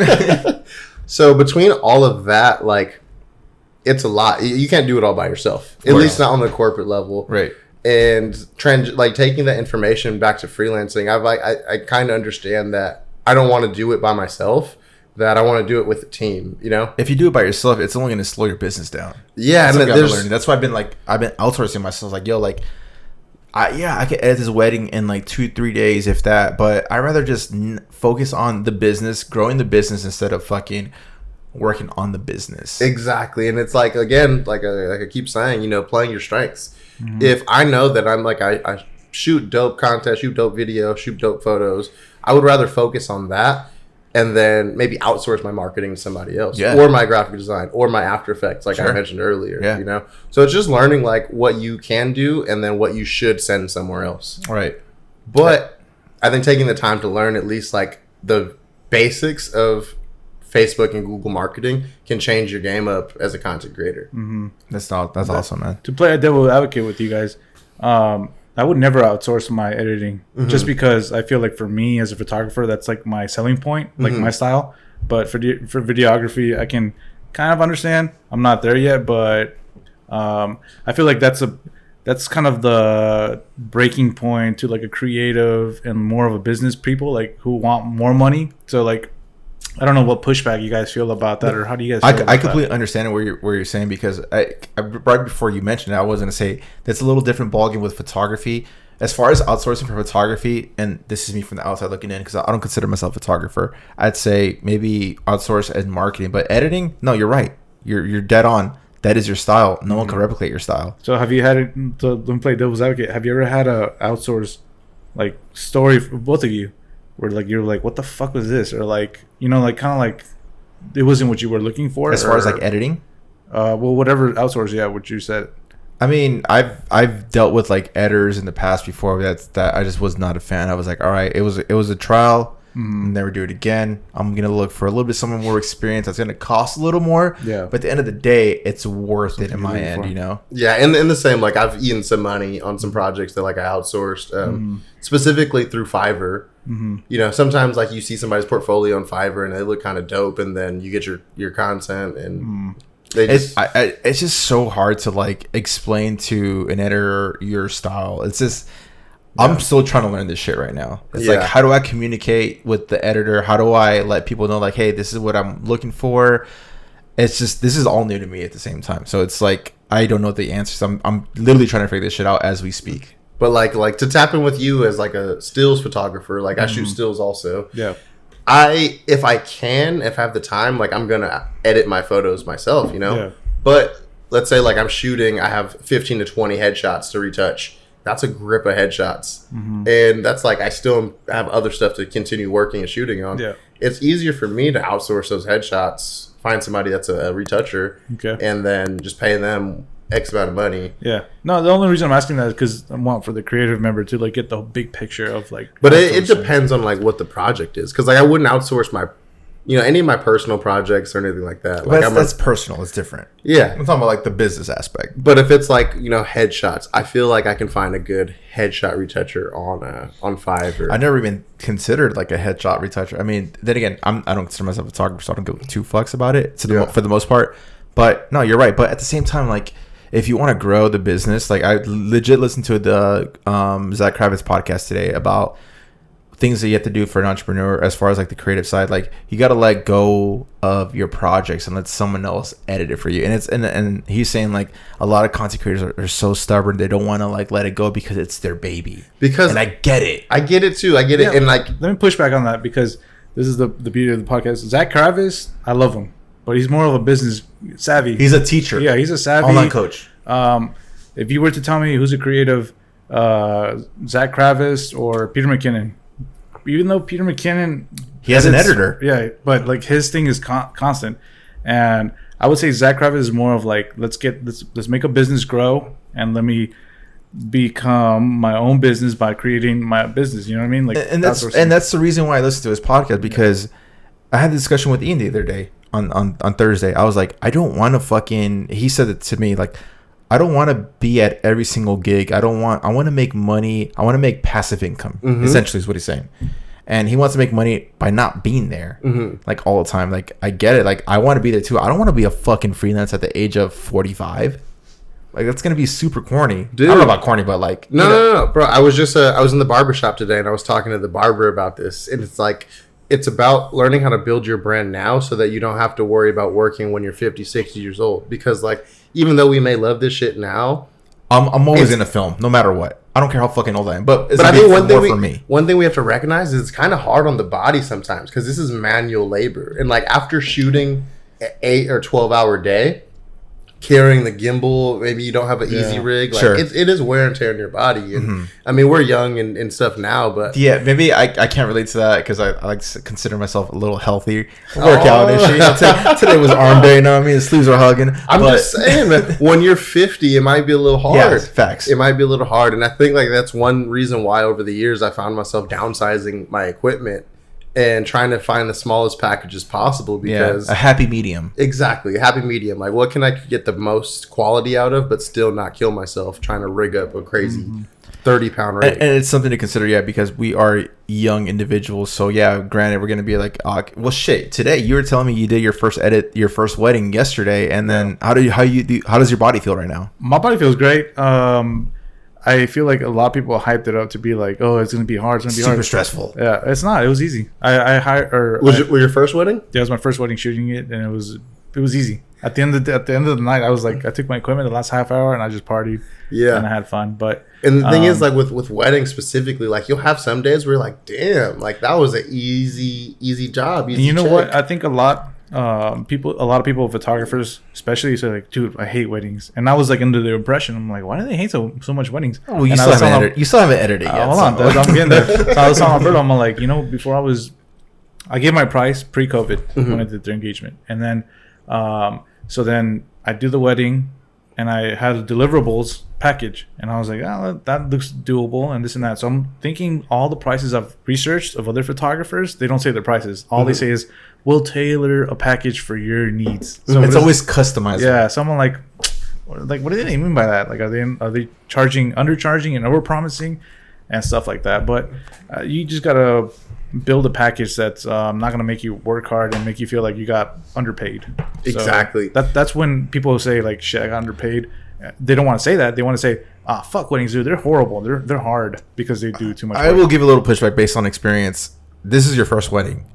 Talk to me when you do your 10th wedding. It's gonna be cookie cutter, and then be like, yo, this shit's. I've done this so many times, like it's not even fun anymore. Yeah, No, that's the I've difference. tried, like, over 30 weddings. Yeah, but that's the difference between pricing yourself correctly rather than saying it's boring, rather than saying, oh shit, this is hard because you're getting underpaid, and that's your excuse that it's hard, you know. But For what I would say, like I've shot stills and video for weddings, and stills is way easier because Yeah. I can go out think there so? with. Oh, definitely. I can go out there with two lenses, maybe a 35 I and agree. an I think it's 85, and I'm chilling. Whereas when it comes to shooting video, I got to bring my like audio equipment. I got to Yeah. bring my gimbal. I got to bring For sure. multiple cameras. Let's say I got to bring 3 tripods. I got to have a second shooter. Yep. Like, so shooting video is super hard on the body, especially Yeah, with like I weddings agree. and events. and that's why video it costs more. You know? That's why I call. That's even kind of. Yeah, it's getting a little even. Yeah, they're starting to kind of Balance level themselves, out. yeah. Yeah. And I don't like that. I don't like that either because know I you feel don't. like video is way more hard. It's way harder. And I've said this from the very beginning. Any photographers challenge me, feel free to leave a comment. But photos is fucking easy compared to video. Yeah, Like video is a whole different science. especially if you start off as a photographer. And you could even videos shooting is harder. Is hard already, but let alone editing a fucking video is even harder because I always say it's super easy to shoot a video, but if you could edit like shit, then it's gonna look like shit. If you edit like a beast, then it's gonna look fucking tight. Yeah. You know, like you got to be a good editor at the same time, not just a good fucking shooter. I not just know like the triangle exposure. Like you need to know how to fucking edit super tight to like keep the audience engaged for Yeah. the full 7 to 10 minutes, whatever you promised. And I would say like when it comes to editing style, over the years I would consider myself like a visual storyteller. I like to tell the best. Oh, you're such a douche for saying that. I think my Instagram bio right now, I think it says "bringing visions to life" or something like that. You got to go with that though. No, I think that you really can tell a story visually, and it could be anything. Like even Of if it's course. just B-roll, it doesn't even have to have dialogue. Like if you know how to piece your project together. But you're deep into the cinema world. Oh yeah, like that's like after some nerdy shit. Yeah, Like, yeah, of That's course. studying and stuff. Like I'm a movie buff. Right. Like Right. And I don't mean the douchebag part of it. I just say like a lot of people consider themselves a visual storyteller, and all they do is zoom transitions, teal and orange, swipe features, Yeah. and shit like that. I gotta defend my photographers because you just do a big bluff. Sometimes a picture can tell more than a 30-second video. It could advertise and sell more. I'm just saying out there. Photographers got you guys. no, and that's good. That's good. And to like, Two versus one. What's up? yeah, It's a handicap match. and like to tap in on that, like this past seminar that we had at the mortgage company, our best piece of content was actually just a graphic. It was just a graphic. It had a photo on there and it had a little bit of information. Yeah. And that did better than the videos. Hey, not to shit on videography or photography. It's just how you tell a story. That's Yeah, it. yeah. If you're good at editing and telling the story, And I'm glad you gave that Props. pushback because, like, I mean, we could always shit on photography all day, but like, we need that perspective as far as the photography aspect. yeah, this is in the frame, man. We keep Yeah. it real. And one thing I did notice, going back to I missed my fucking train of thought. We just talked. What did you say right now? We were talking about photo, video, Gosh, it's editing, photography. We were talking about. Oh man, as far as how you saying like the photo performed a little better. Instagram, they fucking I don't know if not the CEO, but like some high end in the Instagram world. He pretty much said we're transitioning into a video platform more than just photos. Not saying we're getting rid of photos. The photos are going to be there, but they're encouraging video. Like, as you as a photographer, how do you feel about that? So perfect that you brought that up. So I follow John Branch Photography. He's like my wedding photographer who I've been looking up to for like. He's your tutorials. goals. Not my goals, but like somebody who's really good at it. Gotcha. Does 1 hour videos and it's like, all right, now I'm gonna do this, now I'm gonna do that. I don't like his style because he does orange and teal, but shout outs to you because you introduced me to Hold Fast and all that. Anyways, so he's telling me he put up a video like 2 weeks ago. He's like, photography dead, Instagram pushing for video, and he was talking about how Instagram is now gonna push just video. They're trying to And- compete with TikTok. Yeah, and he talked about another app who just does photos but no videos. I forgot what it's called, but anyways, 500 PX. probably I don't know. Are there other apps out there? Yeah. I mean, the only There's one I can one. think of is Visco. No, there's I think it's 500 PX or Probably. 500 pixels. One of Something those. like You that. should get in that, man. It's like I was actually looking into it. one of the Go ahead. So one of the things right now, like, because I've been seeing a bunch of videos, bunch of different things saying that Instagram is dead, or that like photography is dead on Instagram and stuff like that. That's essentially what he was saying. I even one of my favorite content creators, this dude named Evan Raft, he posted something saying that like professional photography is dead. Because the majority of people like have iPhones and on Androids. These phones are so good that like for most of their content, I'll say that they can get away with it. Mm-hmm. You know, it will never replace like a real professional camera. I was just gonna say that right now. But when it comes to like social media and like consuming quick consumption, exactly. When it comes to like that quick consumption content, it's good enough. Yeah. I will never it's not always about the best. It's about sometimes just being good enough. You could never compare an iPhone to a fucking 7200 and we know or an 8514. You know that, I know that, but does the average consumer? Yeah, the average consumer doesn't know any of this. Yeah, you're right. So that's what I was talking about. So like that is something that, you know, maybe Instagram will say fuck photos and videos is we want attention. They're not going to say fuck photos out loud. They're not going to say, but they're going to say when, they're going to transition away. They're going to say when people are saying, why am my photos not performing as well? That's how they're going to say it. I will give a little pushback because like the last few photos I've been posting but granted, you told me carousels. They've been carousels. Yeah, carousels. Yeah. Those are I've done the research. Carousels do perform better than the one still. Yeah, it's like 3 days posted 3 days later. I'm like, I never saw this 3 days later. Word, that's what I'm saying. Carousels. Like carousels and they're just straight images. Like I still love photography, even though I'm not a professional photographer. Mm-hmm. But I love shooting photography. Shit, we've been doing photography for what 4 years at this point, if not more. That's what we started. And for fun, and I still love doing it. When I do travels, I like to shoot random candid photos of my homies. Fucking chugging a beer, capturing moments. Exactly. And I like to post that shit in a carousel, and I could get creative with it on Photoshop as far as how I want to do the swipes and shit like that. So it's like I can't. Well, then again, I don't know when this fucking algorithm rollout's gonna happen, but as far as right now, carousels, guys, they perform pretty well compared to the one still. Carousels and reels. I mean, yeah, of course, we've been knowing reels. They fucking have 30 likes, but they have 2,500 views. It's like, it's insane. It's crazy. I've seen people advertise who would do like reels for a living. I'm like, look at this reel. It got like 10,000 views. And then like their next reel is like 250. I'm like, dude, you're false promising, bro. Like, chill with that. They're just pushing it right now. That's all it is. I don't know if that's why I always say, it's like, hit or miss, man. Real numbers compared to like even I don't have TikTok, but like my girlfriend, she posted her first TikTok video. She had 10,000 views, and the next one performed like barely cracked 250. And to circle back to the carousels, I think like also another thing as content creators is it's forever like evolving, and definitely we have to stay relevant and up to date with like what the new trends are. Even though we might get comfortable with like our style and what we want to produce and put out, the majority or whatever like the algorithm is favoring, you take that into account, you know? It's either you want to adapt or you want to sink or swim. It's exactly. Like, if you don't give a fuck about growing on Instagram and you want to be the artsy person that's only posting what you love, you can still do that. But if you want to grow, you have to play ball. And it's like I can post a full 1 minute, 2 minute video that I've fully produced, whole team, and it might get like 20 likes or 50 likes or whatever, but I could post a reel 15 seconds and 5 minutes later I have 5,000 views. It's weird how that happens. I feel like what Instagram is doing, and I don't have any source of knowledge of this, but this is me looking from the outside in. It's like they're trying to compete with TikTok, which is clear and obvious. TikTok is killing it right now. I don't even have TikTok, but I could say that. Like, I know they're killing it. They're trying to compete with the numbers, they don't want to lose their fucking people. I get it. Like, they're trying to cater more to reels. They're literally ripping off TikTok. Yeah. They did that with stories with Snapchat. They killed Snapchat. Snapchat's never been the same since. Let me add my 2 cents about how like maybe like remember we had that pushback about reels. We're like, we never do fucking reels. And we ended up doing them. And it's not about that you caved in and that you're following this trend. It's about, okay, you're good at your thing. You want other people to appreciate it. How can you grow and how can you get more eyes on that organically? Hey, you're gonna have to do some reels. Do something that incorporates your art with reels or whatever's hip.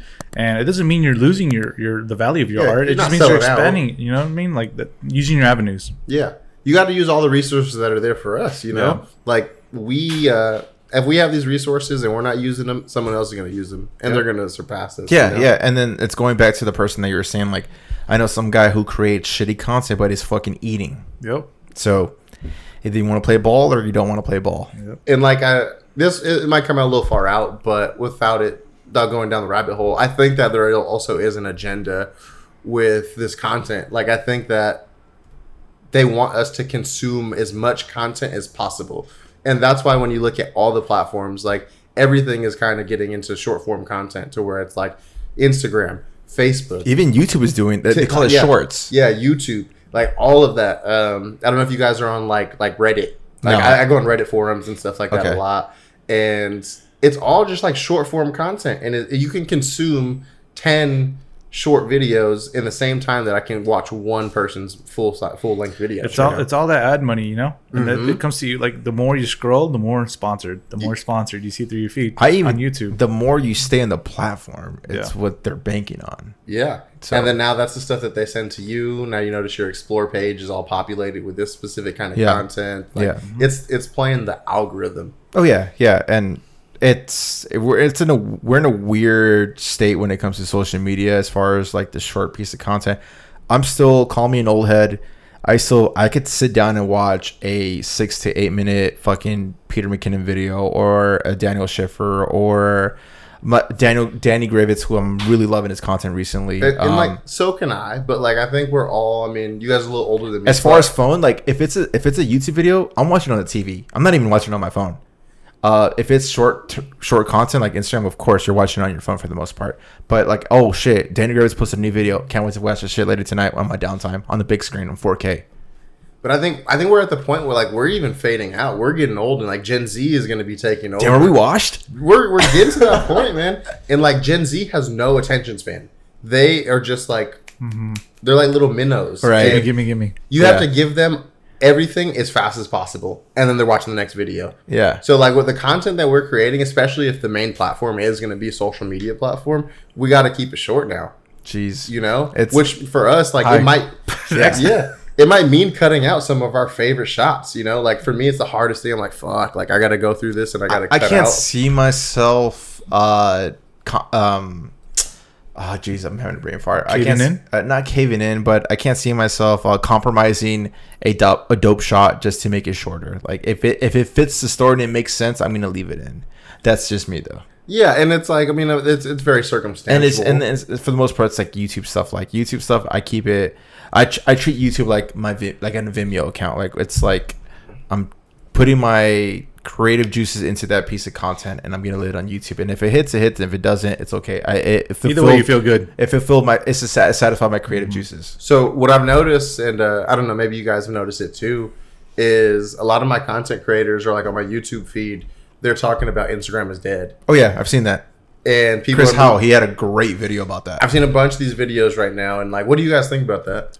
I think it's dying. The more I scroll, the more sponsored I see. I'm like, yo, I'm not following these people. You can't miss an ad. Yeah, so I'm like, I think it's dying. I'm waiting for the next big thing. Honestly, it's TikTok, bro. Yeah, I'm not a big TikTok, even though like TikTok, like I have a lot of friends who send me links and messages. Bro, I promise you, I'm not clicking on these links, bro. Stop sending me these links. Yeah. OMG, LOL. Like you just respond. But emoji. I think Instagram has its doomsday coming soon. Yeah. They had a great run, but I don't think TikTok or Instagram is going to die anytime soon. I still think it's still going to be relevant because they're which is good. Any business needs to learn how to adapt, and they are adapting to the what's going on. Yeah. I think they're turning into visual Facebook. Well, they said that. They said it blatantly. Like, if we're turning into a video. I've said this for years. I've always said, like, my older family, like, oh, why are you on Facebook? I'm like, why aren't you active? I'm like, dude, go on Instagram. It's like the visual Facebook. It's the cool app. But then again, I think the cool app right now is TikTok.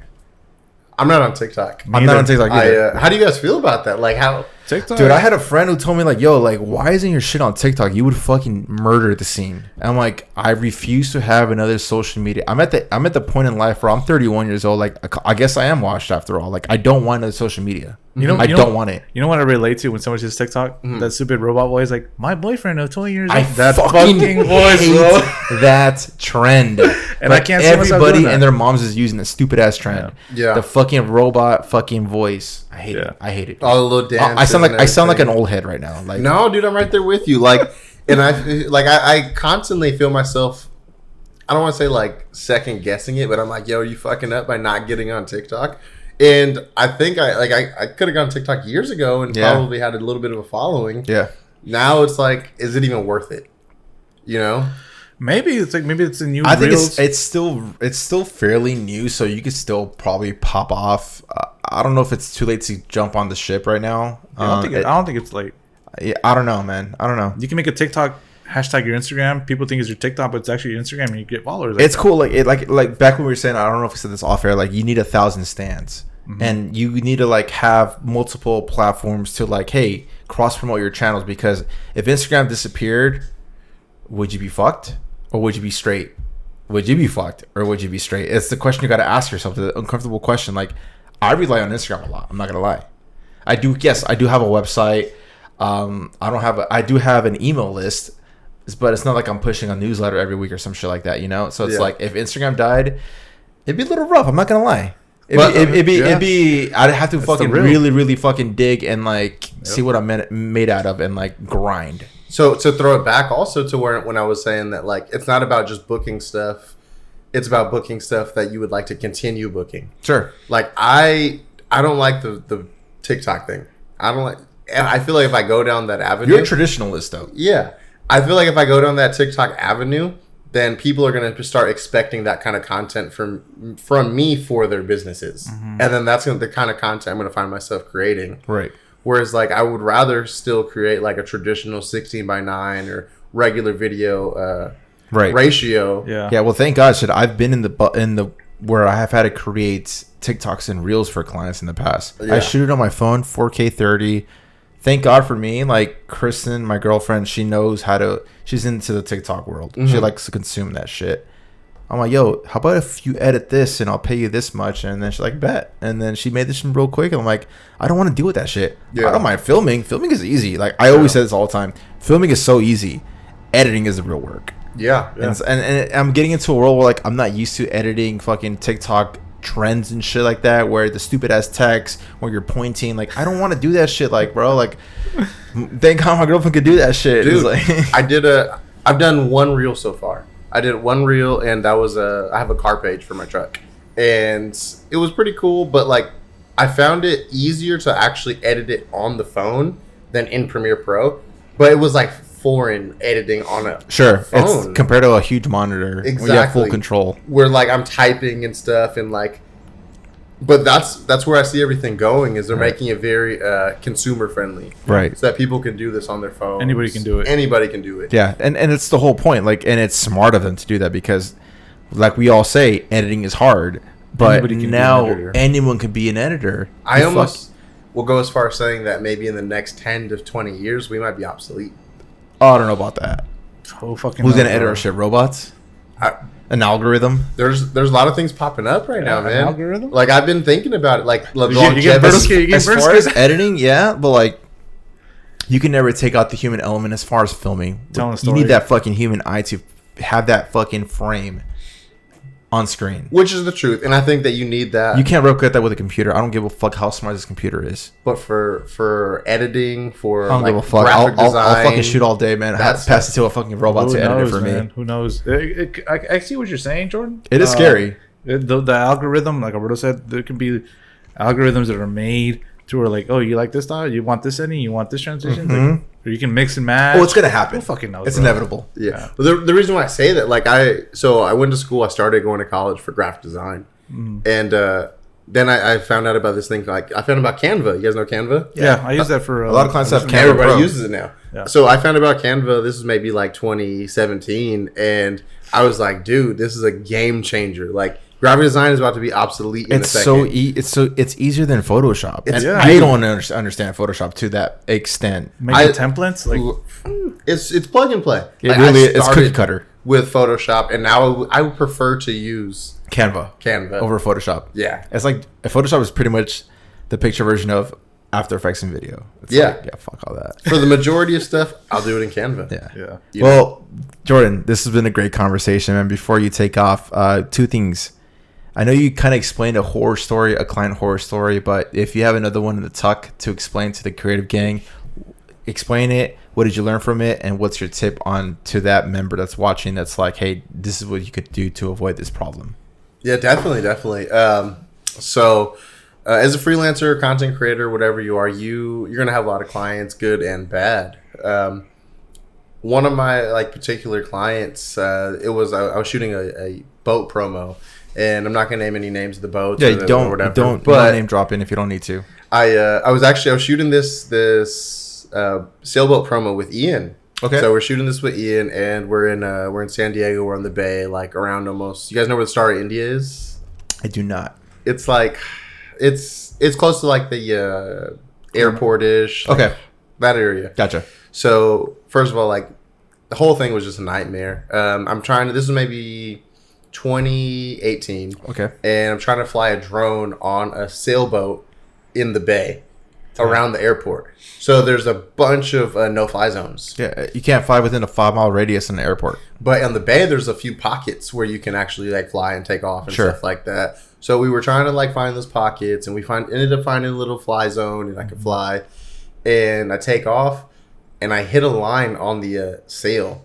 Damn. Is it still moving or is it still? The boat is moving, Oh, that's fucking balls. and I hit a sail. And this is not my first time doing it. I had flown drones on boats before, but I hit it, and it falls, and then it freaking falls down, and Ian like touches it, and he doesn't catch it, and it falls in the ocean.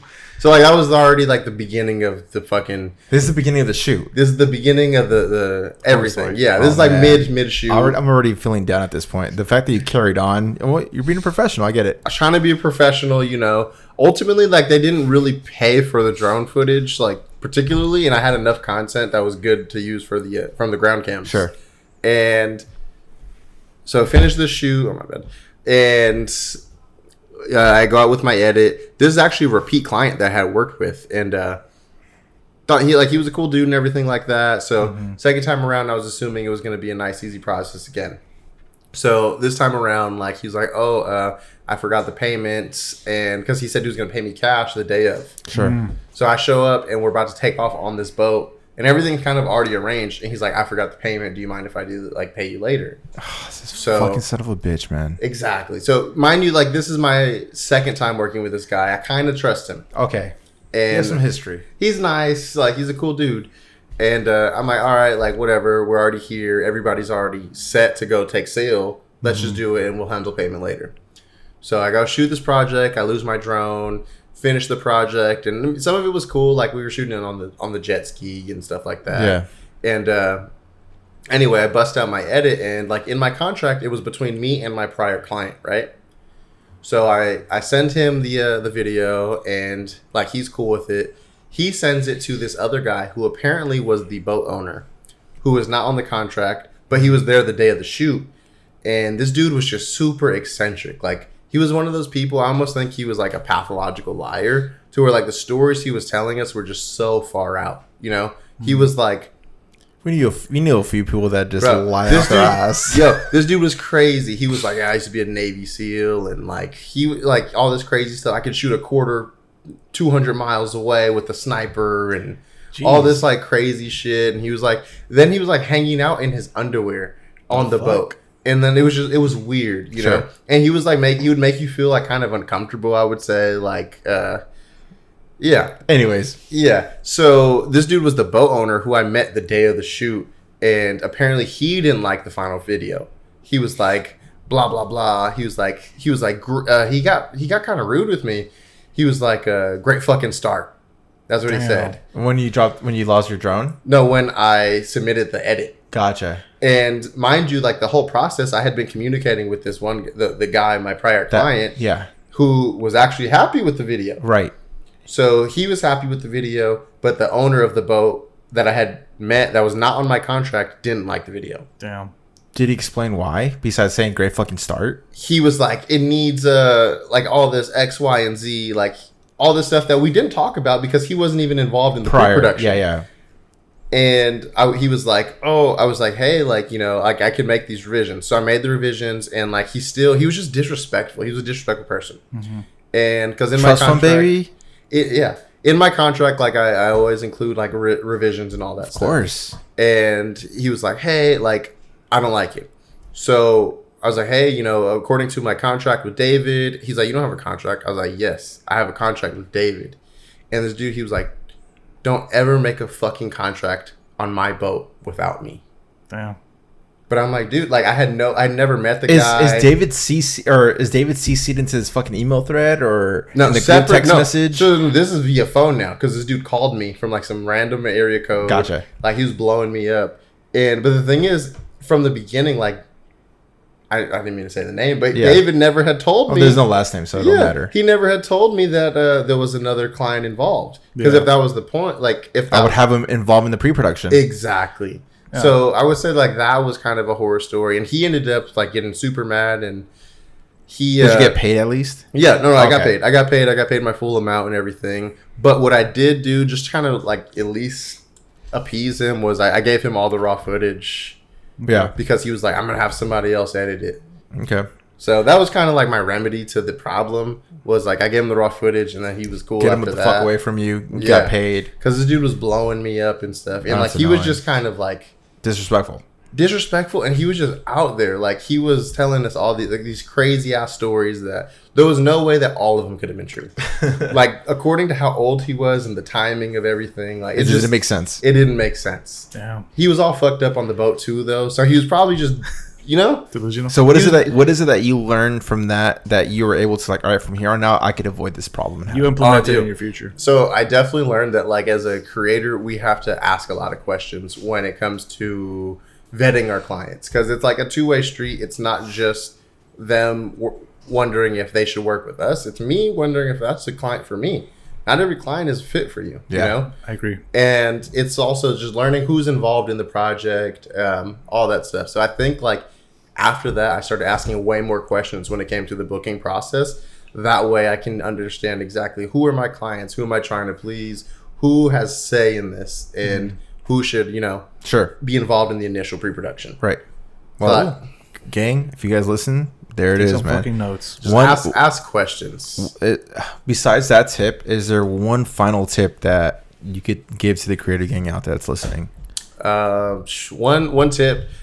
Honestly, one of the best things I think I learned was photography first, man. Like as a videographer, cinematographer, I think that like learning photography really helped me because I grasped the fundamentals, and like it taught me a good composition.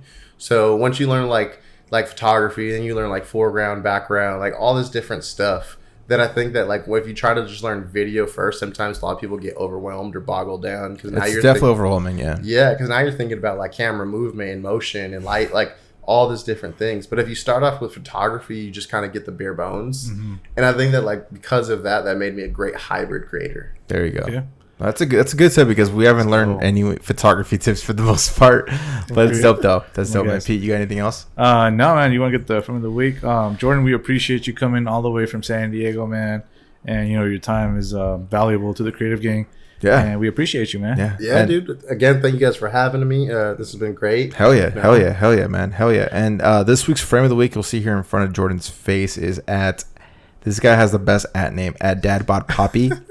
And it's nothing. It's not the typical thing that we would usually post on Frame of the Week, but he is a full-time content creator, and I appreciate his work ethic. Yeah, man. Does everything from like car body and. Like, can you explain a little bit more about him? Because I know you know more about him. He does with cars and shit like that. He works with TJ Hunt, which is a local. Like he has over 1 million subscribers, and we're not using it for clout, bro. It's just saying like you do a lot of YouTube, and you've commented on a couple like the cameras. He fuck with the gang, so I really appreciate it, but like he deals with like exotic cars, and he vlogs every day. He vlogs fucking all the time. His fucking page is actually pretty cool, pretty funny, and educational, because I don't know shit about the car space. I don't know if you're a car guy or not. I'm a little bit of a car guy, dude. Yeah, and so like he works with that dude TJ, you said, and he's 1 million subscribers. He's funny as fuck. That's why I watch his shit. Yeah, his stories are fucking hilarious. Yeah. But yeah, man, DadBotPoppy, man, appreciate you supporting the Potter, man. And yeah, man, if you guys want to be in Frame of the Week, submit your pictures and just pretty much tag us, man. Yeah. Jordan, where could people find you right now? Right now, you can find me on my Instagram at jordan.alxndr. You can also find my website at jordanalexandervisuals.com. Let's get her. And is there anything in particular you're working on recently? Like any side project? We didn't even talk about your passion projects, but like, is there anything that you're working on? I got a few things that I'm working on right now. I really like in my personal life, I like to work in the I like fashion. I like automotive, stuff like that. I'm working on a brand film with a local company. Okay. I'm not going to put too much out there right now, but Right. yeah, look out for it. Nice. Hell yeah. I'm looking forward to seeing what the fuck you produce. Get more active on Instagram, bro. I'm excited to see what you fucking shoot, though, for real. Pete, where can people find you at, bro? PeterCollinFrames.com. PeterCollinFrames on Instagram. What about you? And people can find me at _Mendoza_ on Instagram and albertovisuals.com. Our last guest, Jordan, for season number 2. Yep. We'll catch you on season number 3. Alberto, Jordan. Well, actually, episode 50. Yeah. Episode 50, but I'm saying the last guest. Yeah. But we'll catch you on episode 50. Last words, Jordan? You good? No, thank you guys for having me, and we're out. Let's go. Yep. Let's get it. Peace.